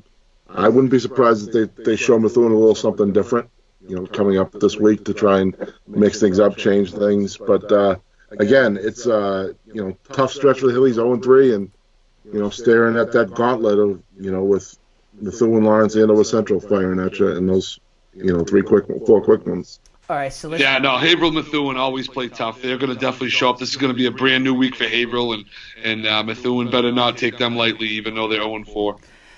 Let's talk Bill Ricca. 0-3, fellas, 0-3. 0-3. Okay. So Bill Ricca, Bishop Feehan, guys, 31-5. Bill Ricca, a nice rebound win for the Indians. Nolan Houlihan, 14-18, 302 passing yards, 3 TD passes, including an 83-yarder and a 95-yarder. Colby Cyrus, 220 receiving yards, 3 TDs, 32, 95, and 38. And then a 55-yard interception return deep in the end zone, stopped the drive, and then returned it to the 50. Sean Rana, a 42. Your kicker here, Hector. 42-yard field goal, 3 PAT conversions, and Jason Paganis, a 4-yard TD run for Bill Ricca's final score. Bill, the Indians scored the final 24 points of this game. No, it's really good to see Houlihan. Not too many high school kids have over 300 yards passing. I know he did that once or twice last year, and it's good to see. They were hoping to have a big season for them, and their meat of their orders coming up as well as far as their conference. But it's good to see Bill Ricca back on. Colby Cyrus and Houlihan hooking up for that many yards is impressive, and it's good to see them put a nice solid win up and hopefully get things going. I know their line has struggled early on this season. We got a couple of the touchdown passes here, Bill, provided to us. So we're watching the 95-yarder, I think, and listen, Houlihan throws a really nice deep ball as well, and that's on display here in the next clip. It's been a little bit of a mystery. Andover, Bill Ricca, he didn't look himself. Houlihan did not look himself at all, and this game was definitely a return to form. No, definitely not. When the line struggles a little bit, they get some pressure. It's really hard to hit those deep balls when you don't have a lot of time, and I think that's been their weapon of choice, has been getting him in the deep drop and firing away up and over the safety or over the DB. And when the defensive was getting pressure, I don't think he was having the time to let that ball sling the way he was last year and obviously against Bishop Feehan. Hector, you mentioned it in terms of Haverhill. One of the things that's definitely been hurting Bill Ricca is the turnovers. And it almost feels like if and when they get that straight like they did in this game, they've got the talent, they've got the chemistry with a lot of veteran talent on this team. This was going to be the year. Yeah, look, shout out to the Indians bullpen after they gave it the 5 runs. They shut it down and slammed the door on it. But no, look, he's a legit quarterback who got it done last year from week 1. And, you don't want to stare at Nolan Julian across the line at him and go, wait a minute, he gets rolling, so you got to attack him, put pressure on him, and that's what happened with Andover. They get on him a little bit. If he has time, he can hurt you, and give him space, he makes plays. So it's that's what I look at when you approach Borica. They want to try and pressure them. So next game on the docket here for us, Dracut. We mentioned them earlier in the show. They moved to 3-0 under new head coach Jordan Murphy, a 32-14 win over Chelmsford. They were down 14-12 in the second quarter before scoring 20 unanswered points. J.C. Santiago, 210 pass yards, TD pass, TD run. Patrick O'Toole, a 32-yard TD pass, a catch, a 40-yard catch, part of the Middy's third TD drive. Matt Annis, a 32-yard catch on 4th and 1 that led to the Middy's second touchdown. Liam Gillette for Chelmsford, a 20-yard TD run that gave the Lions their 14-12 lead.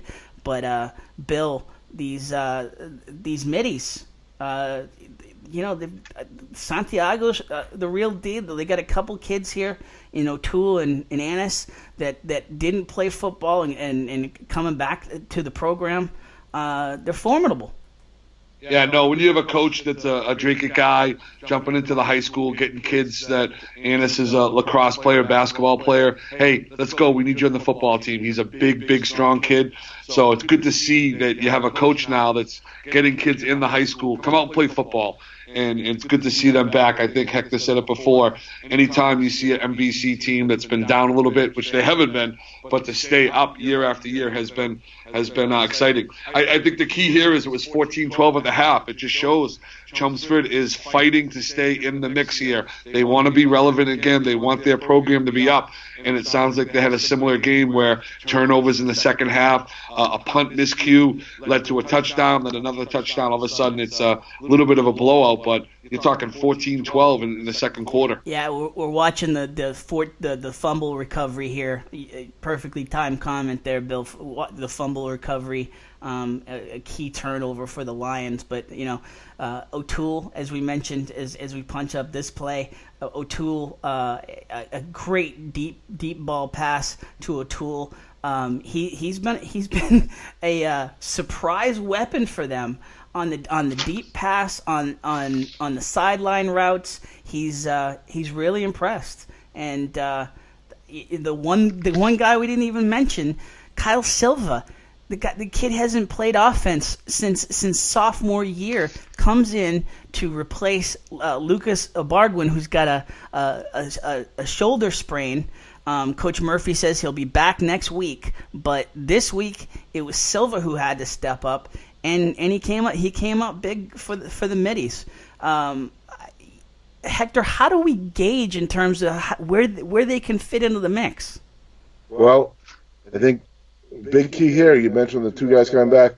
Mid-sized high schools, multi-sport kids are huge to the football program. There's no getting around it. This is not a Pinkerton Academy with 4,000 kids or a Brockton High or a big school like that.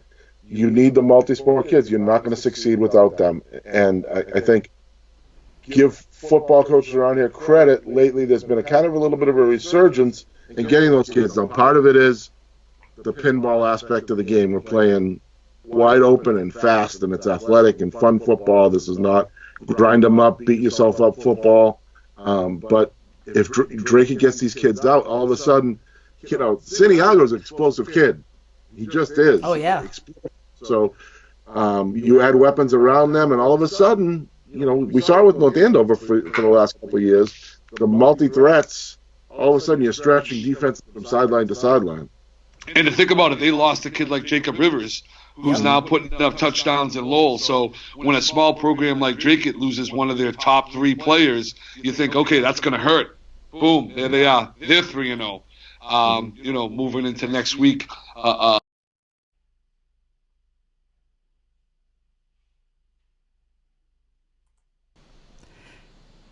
Back here, played offense.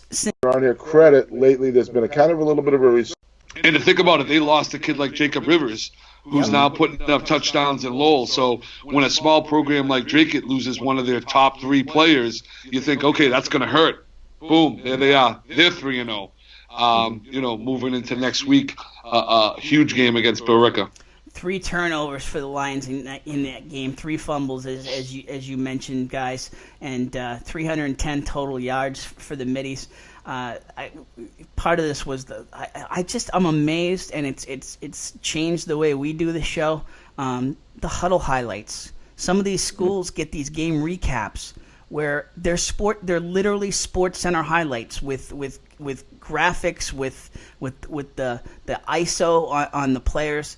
It's revolutionizing just in terms of week to week film analysis and recruiting for the colleges.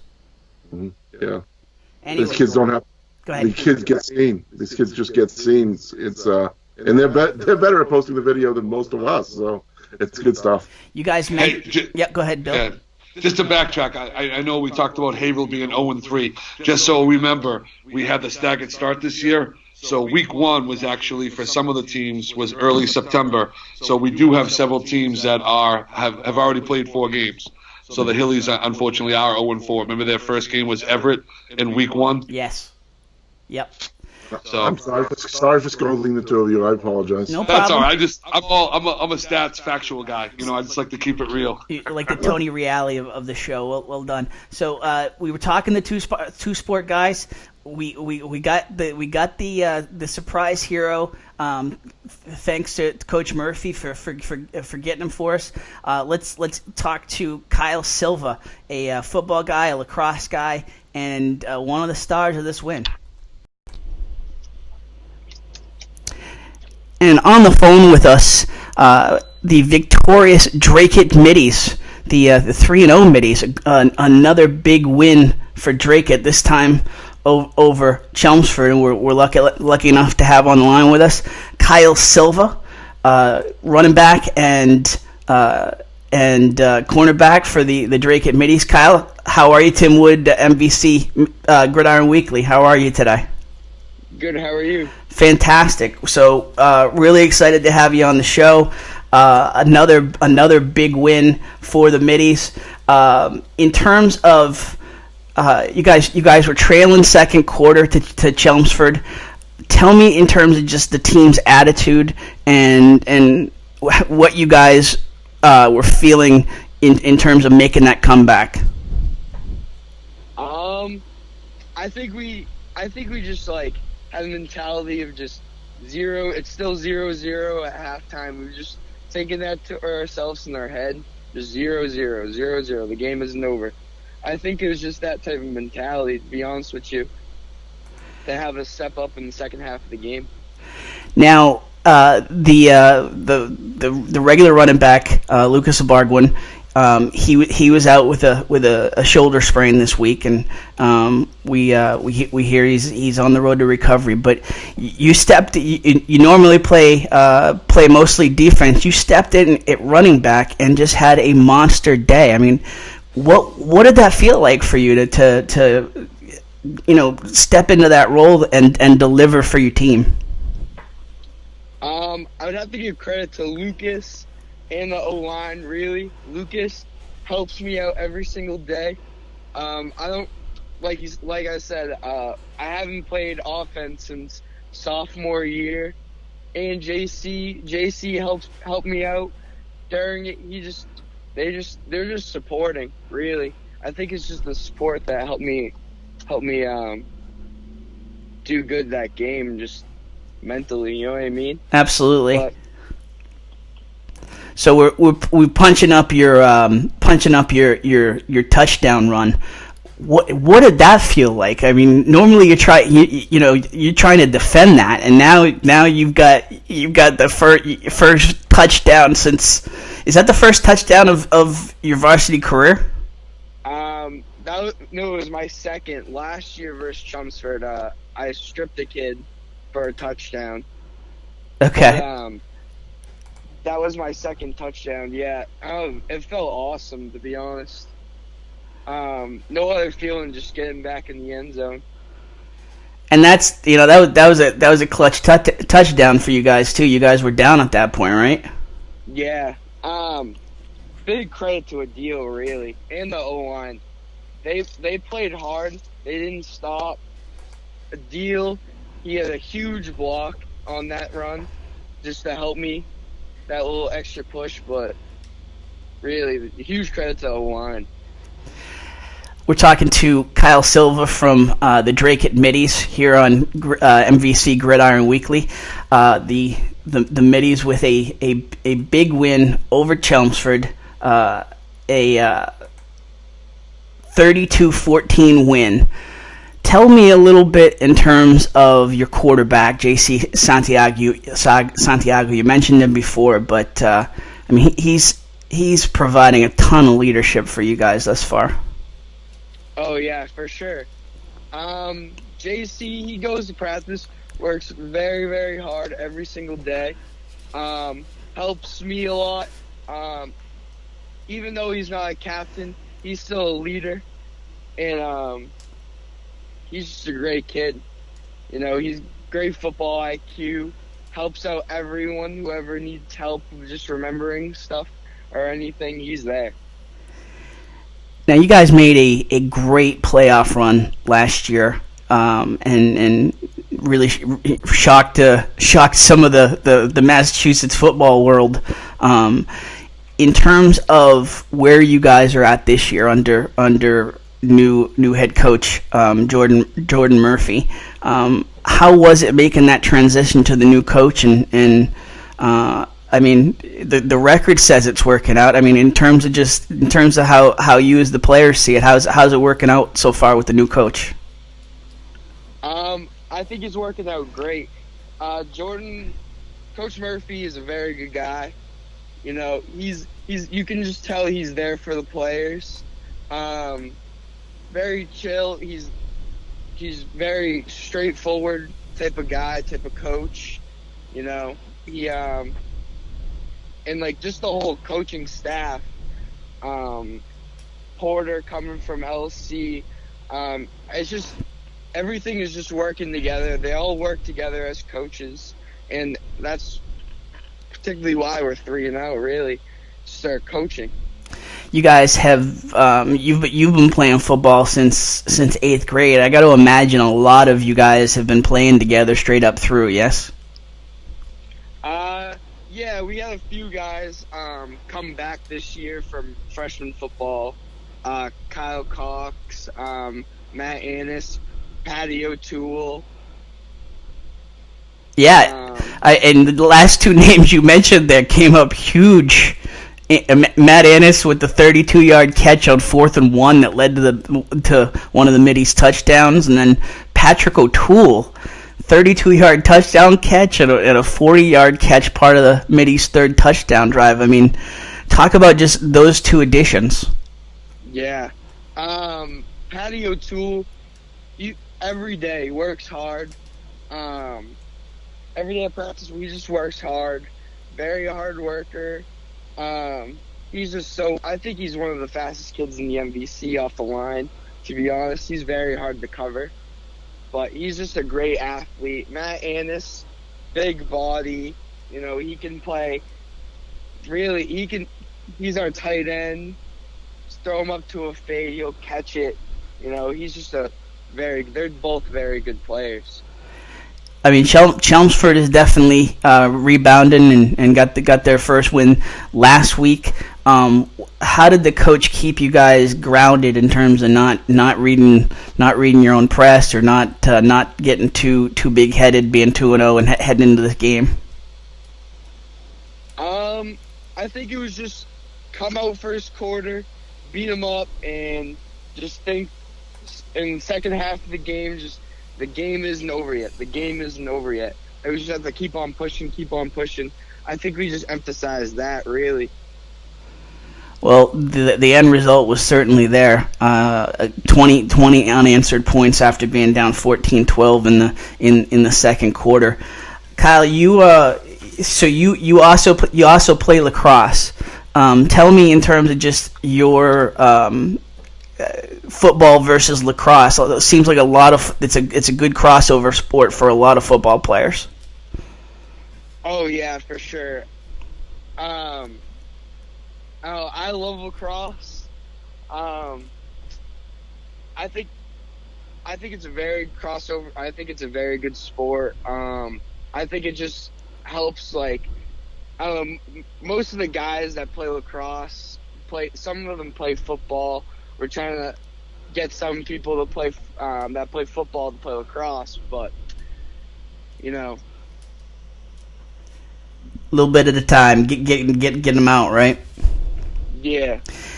So in terms of your career, was that the biggest individual moment for you in terms of your career for Dracut so far?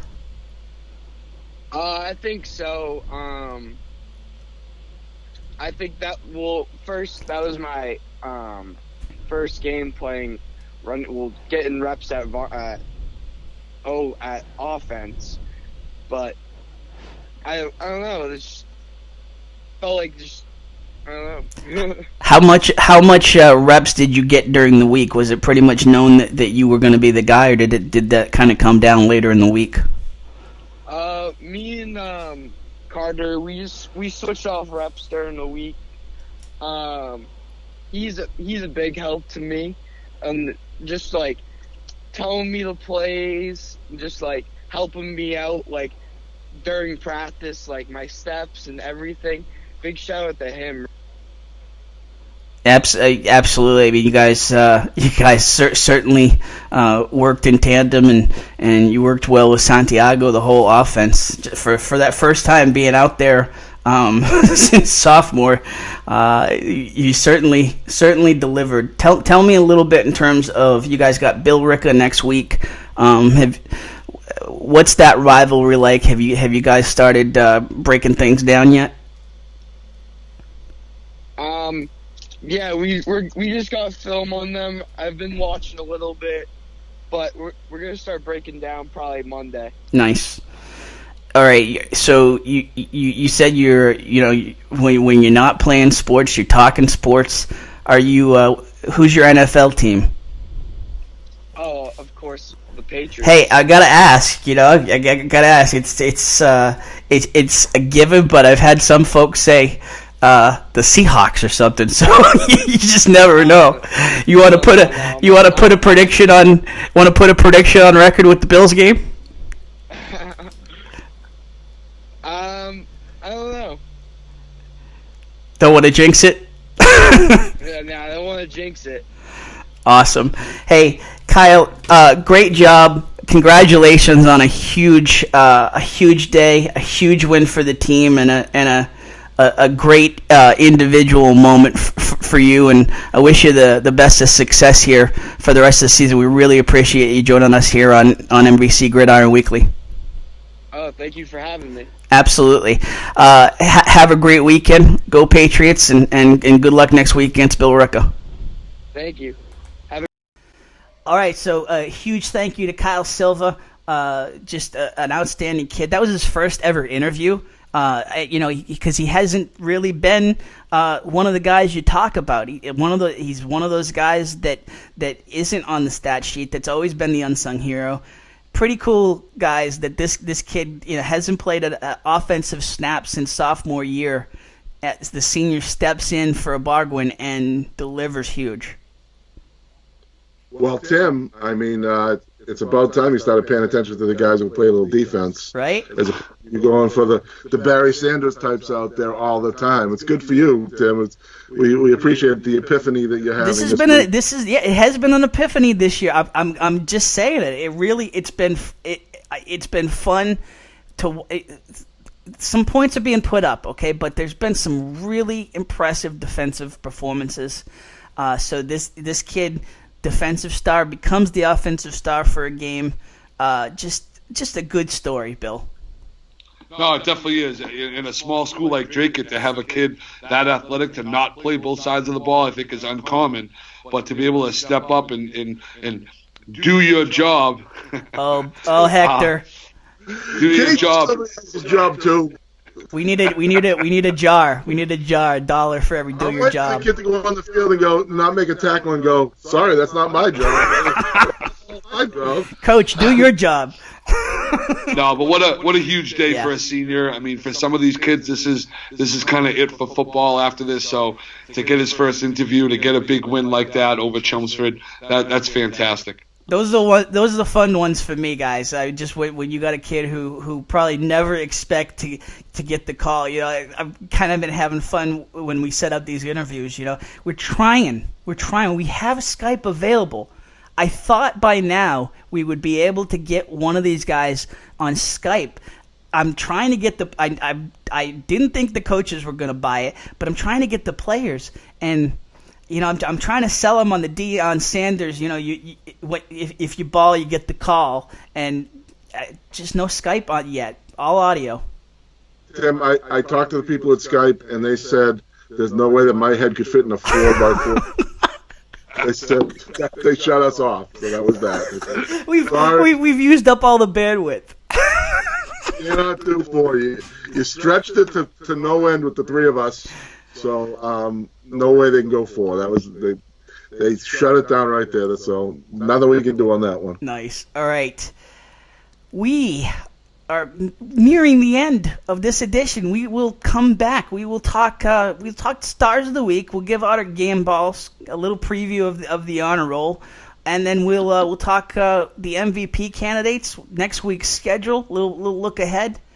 All that in the final segment of this week's show, MVC Gridiron Weekly, presented by Davila and DeFusco Insurance. All right, I want to tell you about Davila and DeFusco Insurance, our presenting sponsor here on MVC Gridiron Weekly. It's a dream to own your own business, and Val and Susan Davila have made that a reality since February 2013. They started with just 2 insurance carriers, but now right-in-place insurance for Progressive, Safeco, Pilgrim, Plymouth Rock, and Mapfre, just to name a few. You need auto insurance, renters, commercial, or home insurance? Davila and DeFusco prides itself in having lifelong roots in the Merrimack Valley. Put their experience to work for you. Visit them in person at 225 Broadway in Methuen or call 978-241-7950 for a free quote, and visit them anytime at daviladefusco.com.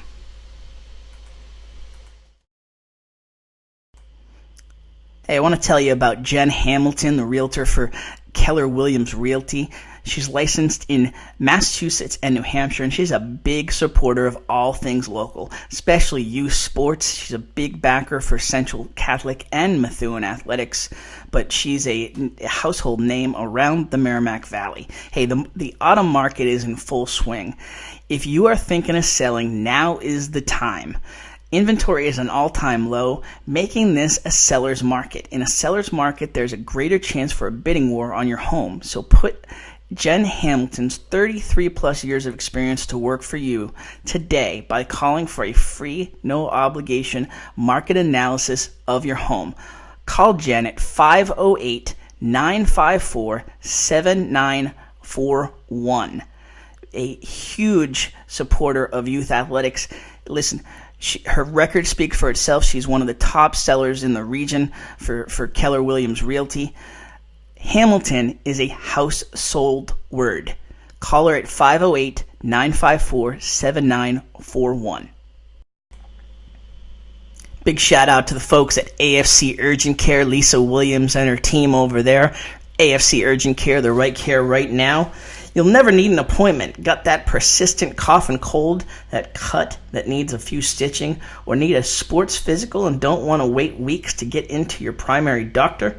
AFC's streamlined approach helps you be seen quickly and feel better fast. In Methuen, in the Merrimack Street Medical Professionals Building, 380R Merrimack Street, in North Andover as well, in the Burton Grill Plaza, 8 to 8 Monday to Friday, 8 to 5 Saturday and Sunday. Go to afcurgentcare.com for more details.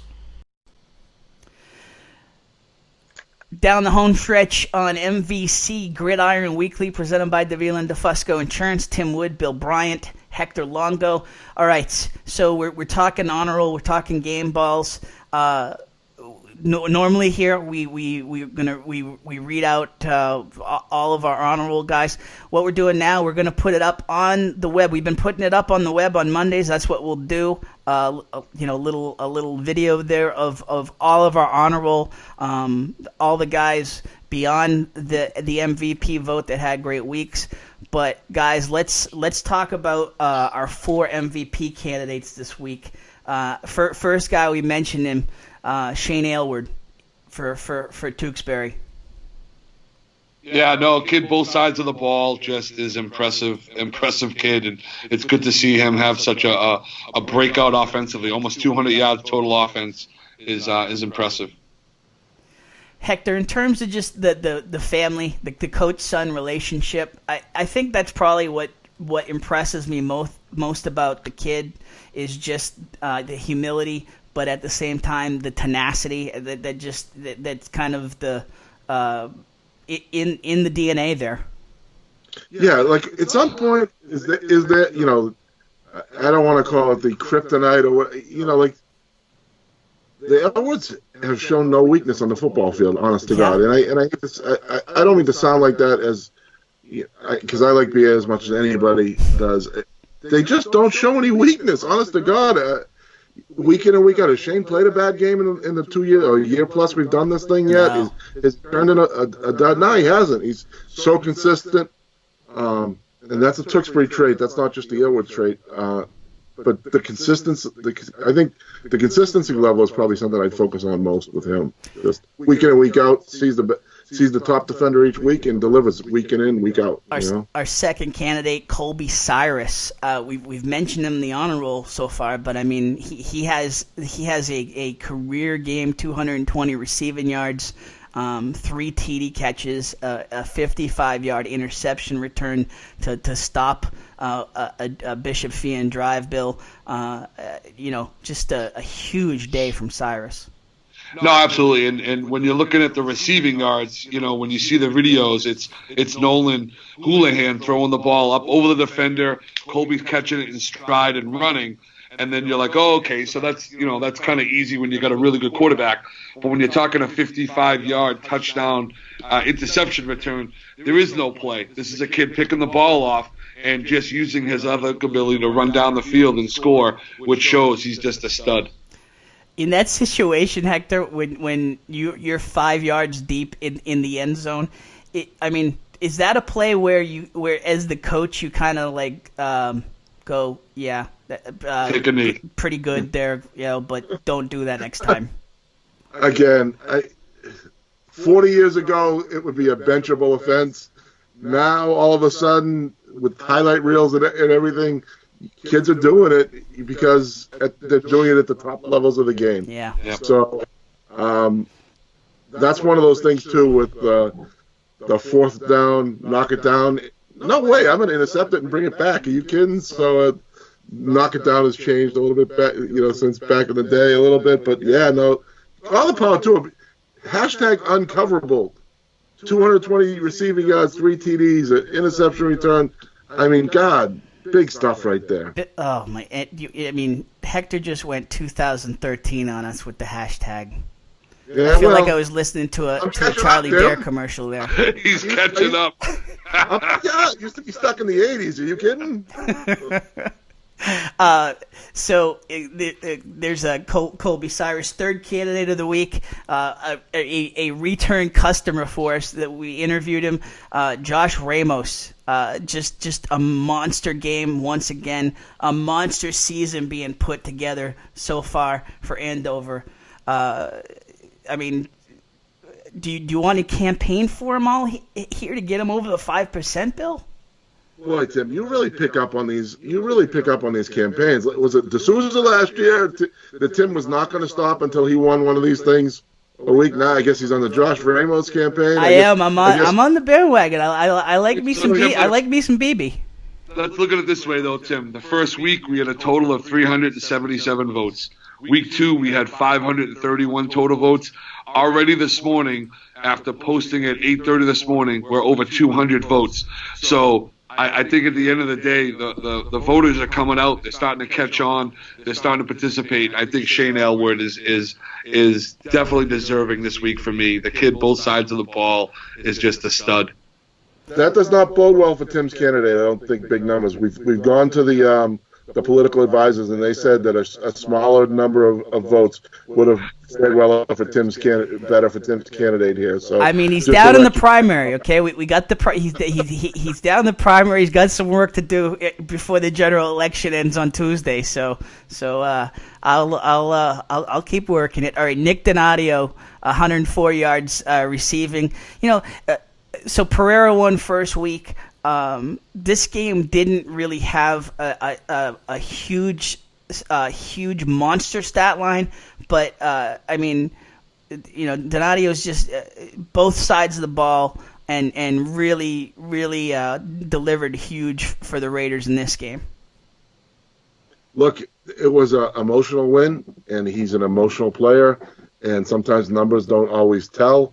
But they needed every bit of all those 104 and the 4 catches out of him, and what he brought to the game for them. So again, this is the non-stat. He doesn't have the 600 homers, but he deserves to be in the Hall of Fame guy. This is it. So interesting vote with Donadio here, and I know Bill will chime in now with his his whoa bias from the Methuen region, but heck of a week for him. Care to respond, Bill? No, tons of respect for all those Central kids. They're so deep. They're so deep. No, there's some. You got kids like Ciccarelli, Wiggins. They are deep, but Donadio is no joke. That kid has been putting up huge plays, huge numbers for Central for a few years now, and not surprised. And this isn't the last we're going to hear of him. Especially with Mercurio and Hebert going down like that, which is unfortunate. Nate, another Methuen kid who is just a great kid from a great family, and it definitely hurt my heart this morning hearing that Nate was hurt. I don't know JJ very well, but I do know him as far as a football player, and anytime you see a kid like that going down, it's tough to see. Yeah, we said where Aylward is consistent. I would say consistent is the one thing that strikes me about him. Donadio is big plays at big times. His timing is everything. Kind of comes up with the big plays at the absolute time his team needs them. Great point. So we've got the week 2 winner up on the screen right now. A familiar name, Connor Bryant, 145 passing, 187 yards rushing, 4 TDs. I think he finished with over. Let me see. I think he finished with over 50% of the vote. So the Rangers definitely got out the vote for him. So congratulations to Connor. A yeoman, comparatively, I guess, a yeoman effort from him this week. But listen, vote, okay? Like Bill said, we're off to a really good start in terms of the vote. You can vote on Twitter at MVC Gridiron Week. Voting will continue till late Tuesday night. So you've got Tewksbury, who always seems to get out the vote. You've got Bill Ricca, who has been sneaky in terms of getting out the vote when we've had their players up. Ramos, I guess, I'm not even going to campaign for Ramos. I'm just going to challenge the Andover crowd to get out the vote. I mean, 5% for a guy with these kind of numbers. Come on, guys. Tim, I pledge this. There may be an internet or a bandwidth issue with Andover. I think there needs to be federal or state funding to help them increase their internet speed. Tim is starting a grassroots campaign for that now. Yes, I am. I want an independent investigation. I'm calling for an investigation. Yep, you nailed it. Does not have a higher bandwidth. You nailed it. So get out the vote. You've got Aylward, you've got Cyrus, you've got Ramos. And the Raiders always seem to get out the vote. They made a late rush for Pereira for week 1, so we'll see what Donadio does in the vote. So from what I hear, and we don't want to sway the vote, but I heard Aylward's name come up a couple times. That's where you guys are leaning. I'm leaning towards Ramos, and we'll figure it out after the vote, but you guys get out and vote. You're equal part of the vote here. Get out and vote on Twitter, MVC Gridiron Week on Twitter. So punching up the Week 4 schedule here. Another Saturday loaded schedule. Methuen and Haverhill, the latest to nail down their time. They'll be playing at 3 p.m. on Saturday. So Friday, guys, Chelmsford at Lowell. Any initial thoughts in that matchup, Hector? Lowell is hungry, and I think that does not bode well for the Lions. Bill Ricca at Dracut. Bill, is this a game where the Indians have some momentum and can go in there and do some damage? 49-45, Barica pulls it out at the end. Whoa, he's even going numbers. I love it. That would be called an upset right there, right? What? I would call that an upset pick. I would call that an upset pick, absolutely. I'm calling the upset. And honestly, in terms of what these teams can both put up, they can certainly put a 50 spot on the board. So that's good job out of you, Bill Bryant. Saturday's games, I would say, it's kind of A and B here. North Andover at Tewksbury. That for me is kind of your premier game of the week. That's 2 p.m. Hector, what are you thinking there? Look, North Andover's had like 3 tests in a row here. This is another big one for them. Again, have they stepped up their game a little bit, and have they brought it? Tewksbury is the ultimate proving ground. Saturday afternoon at Tewksbury, an interesting dynamic there all the time on the turf there. SAT Saturday. It's a proving game for North Andover, I think. I think we know what Tewksbury is. We've seen what Tewksbury is. I think we need to see what North Andover is all about here. Good point on the SAT. Now, how does that play in terms? I mean, are these guys essentially taking the SATs and rushing over to the game? Yeah, they'll show up later than most of their teammates for the 2:00 games, anyways. Yeah. Okay. Central Catholic at Andover, Bill. This is kind of Ramos said it in his interview. He's had this game circled. Andover. Everybody has the Central Catholic game circled, but Andover's hungry. Yeah, no, I think that's the beauty of the MVC. Every week you have multiple matchups. I mean, Dracut Barica has been a matchup for multiple years. You have Tewksbury and Tewksbury North Andover. That to me is a game of the week. I love the Friday Saturday because you can catch 2 games, but Andover Central is going to be very interesting as far as showing where both teams fit in the MVC. Yeah, I think I'm going to go to Bill Ricca Dracut Friday night, and then. We'll have probably dual coverage. I got to look at our soccer games here, but I would if I had to pick a game to go to, I would probably go North Andover at Tewksbury. So, and then you got Lawrence at Dennis Yarmouth, as Bill mentioned, a weird matchup there in terms of the road trip, and then Methuen at Haverhill, as we mentioned earlier. We'll see what the Hillies can put up. This is a rivalry game, and it was a very emotional scene last year after a tragic accident, and I think the game kind of healed both communities a little bit. Some great sportsmanship out of that, and we'll see what comes out of this game. So that's your lineup for next week. Guys, final thoughts as we put the bow on official week 3 of the MVC. Hector, you first. Now it matters, right? Everything goes to the league schedule. Now every week matters in a higher regard, not just playoffs, but for the league. And I think this is where it gets really cool. Bill, Final thoughts? Yeah, no, I love the matchups each week. I think just trying to pick a game of the week has been difficult because you've got 2 or 3 games that are just, wow, this is like a, end of the season playoff game. And the other thing is just the MIAA and listening to, the 12-minute quarters and the 10-minute. I want to stay focused on kids, but some of these decisions and some of the things that are going on and the triple E virus pushing games on Friday and seeing some of these refereeing crews that have been put in a tough spot to change all of these rules and not really have the time to prepare to know what they're doing has been a struggle. It's been kind of a side disappointment to watch some of these people being put in spots where they just don't know the rules because they haven't really had the experience. Final thoughts from me. Go ahead, Hector. How can he complain about the refs already? Methuen still hasn't lost yet.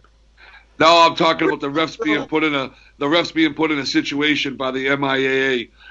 Well, that's true too. Without giving them time to prepare. These poor guys. I mean, you learn a set of rules. You've been living by them forever, and now here's a whole book of new rules that just they're not adding up. Gotcha. Final thoughts from me. It's just an exciting week. I was excited. I was glad to see some guys get back in gear in terms of Houlihan with Bill Ricca. Andover continues to intrigue me. Methuen, they got to get past Haverhill. The Central Catholic, it looms, it's gonna. I mean, they're in a different situation this year, Bill. In terms of they got past Tewksbury, they're riding at the top of the league. They're playing as the undefeated knock me off the mountain guy now, but none of it's going to matter until they can show they can get over Central Catholic. Oh, and don't forget you have Andover before that. Oh yeah. So I don't think anyone is circling any games ahead of the next game. But if you do and you overlook Andover, you're going to have a loss before the Central game without question. No doubt. Hey, great week, gentlemen. All kidding aside, Hector, it's great to have you back. It's great I miss the hair. I mean, you have amazing hair. So it's we'll grow a little bit each week. We'll get it back to play in shape by the end of the season. But it is good. It's good to see your eyes again. So, if we survive the ratings hike this week, the ratings drop this week from last week's hike, we'll be okay. Fair enough. Hey Tim, thanks for picking up the tab at Al's Diner this morning for breakfast. I appreciate that. You got it. The blueberry cornbread, always good. Always good. All right, we'll end it there for Bill Bryant, for Hector Longo. Tom Ryan, Leslie Theodore, Josh Ramos, Kyle Silva, Mark Kassis. Huge thank you to all the video contributors. Keep sending your videos in. You can send it. You direct message us on Twitter at MVC Gridiron Week. You'll see Bill and I. Get us the video. Get us your video. The more video, the better. And we'll be watching the vote. Get out the vote, and we will see you next Sunday. Watch us all week on demand, everywhere. Twitter at MVC Gridiron Week, Facebook at MVC Gridiron Weekly, on YouTube on the Loop Weekly TV channel, and then we're also posting clips on Instagram now at MVC Gridiron Weekly. So a little bit of everywhere. Plus, hey, one thing I forgot to mention: the podcast is up and running now. So we're on Podbean at the moment. We're waiting for the other approvals from from Apple and Spotify and the others, but check the link on Twitter, on Facebook, and you'll be able to get to the podcast. Listen to us while you're walking the dog. All right. Hey, Tim, check out this great picture of Josh Gordon on Instagram. If you're not following Josh Gordon, you got to follow Josh and check out this great picture that was just taken of him by a young and upcoming sports photographer, sports guy. Who would that That's be? my son. That's my son. He took that picture. He's doing a great job shooting photos for a couple of media outlets. So good for him. He's 80,000, almost 81,000 likes right now on that picture. Wow, that's awesome. Phenomenal. Look at the beam and pride. Nice, well done, Bill. Well done. Not even Father's Day. That's awesome to see. Good stuff. Well, every day is like Daughter's Day, Son's Day. I'm being tagged on as Joe. Yeah. and listen, we love our daughters, but we all got sons, and I want to see Son's Day too. The Daughter's Day was special. It was all over social media, but that's a special thing for you, Hector. That's really cool, and keep liking that photo, and I'm sure we're gonna see more from the young man here. Young Longo. All right, guys, great week. We will talk to you next week. Another great week. Thanks for watching MVC Gridiron Weekly, presented by Davila and DeFusco Insurance. Go Pats.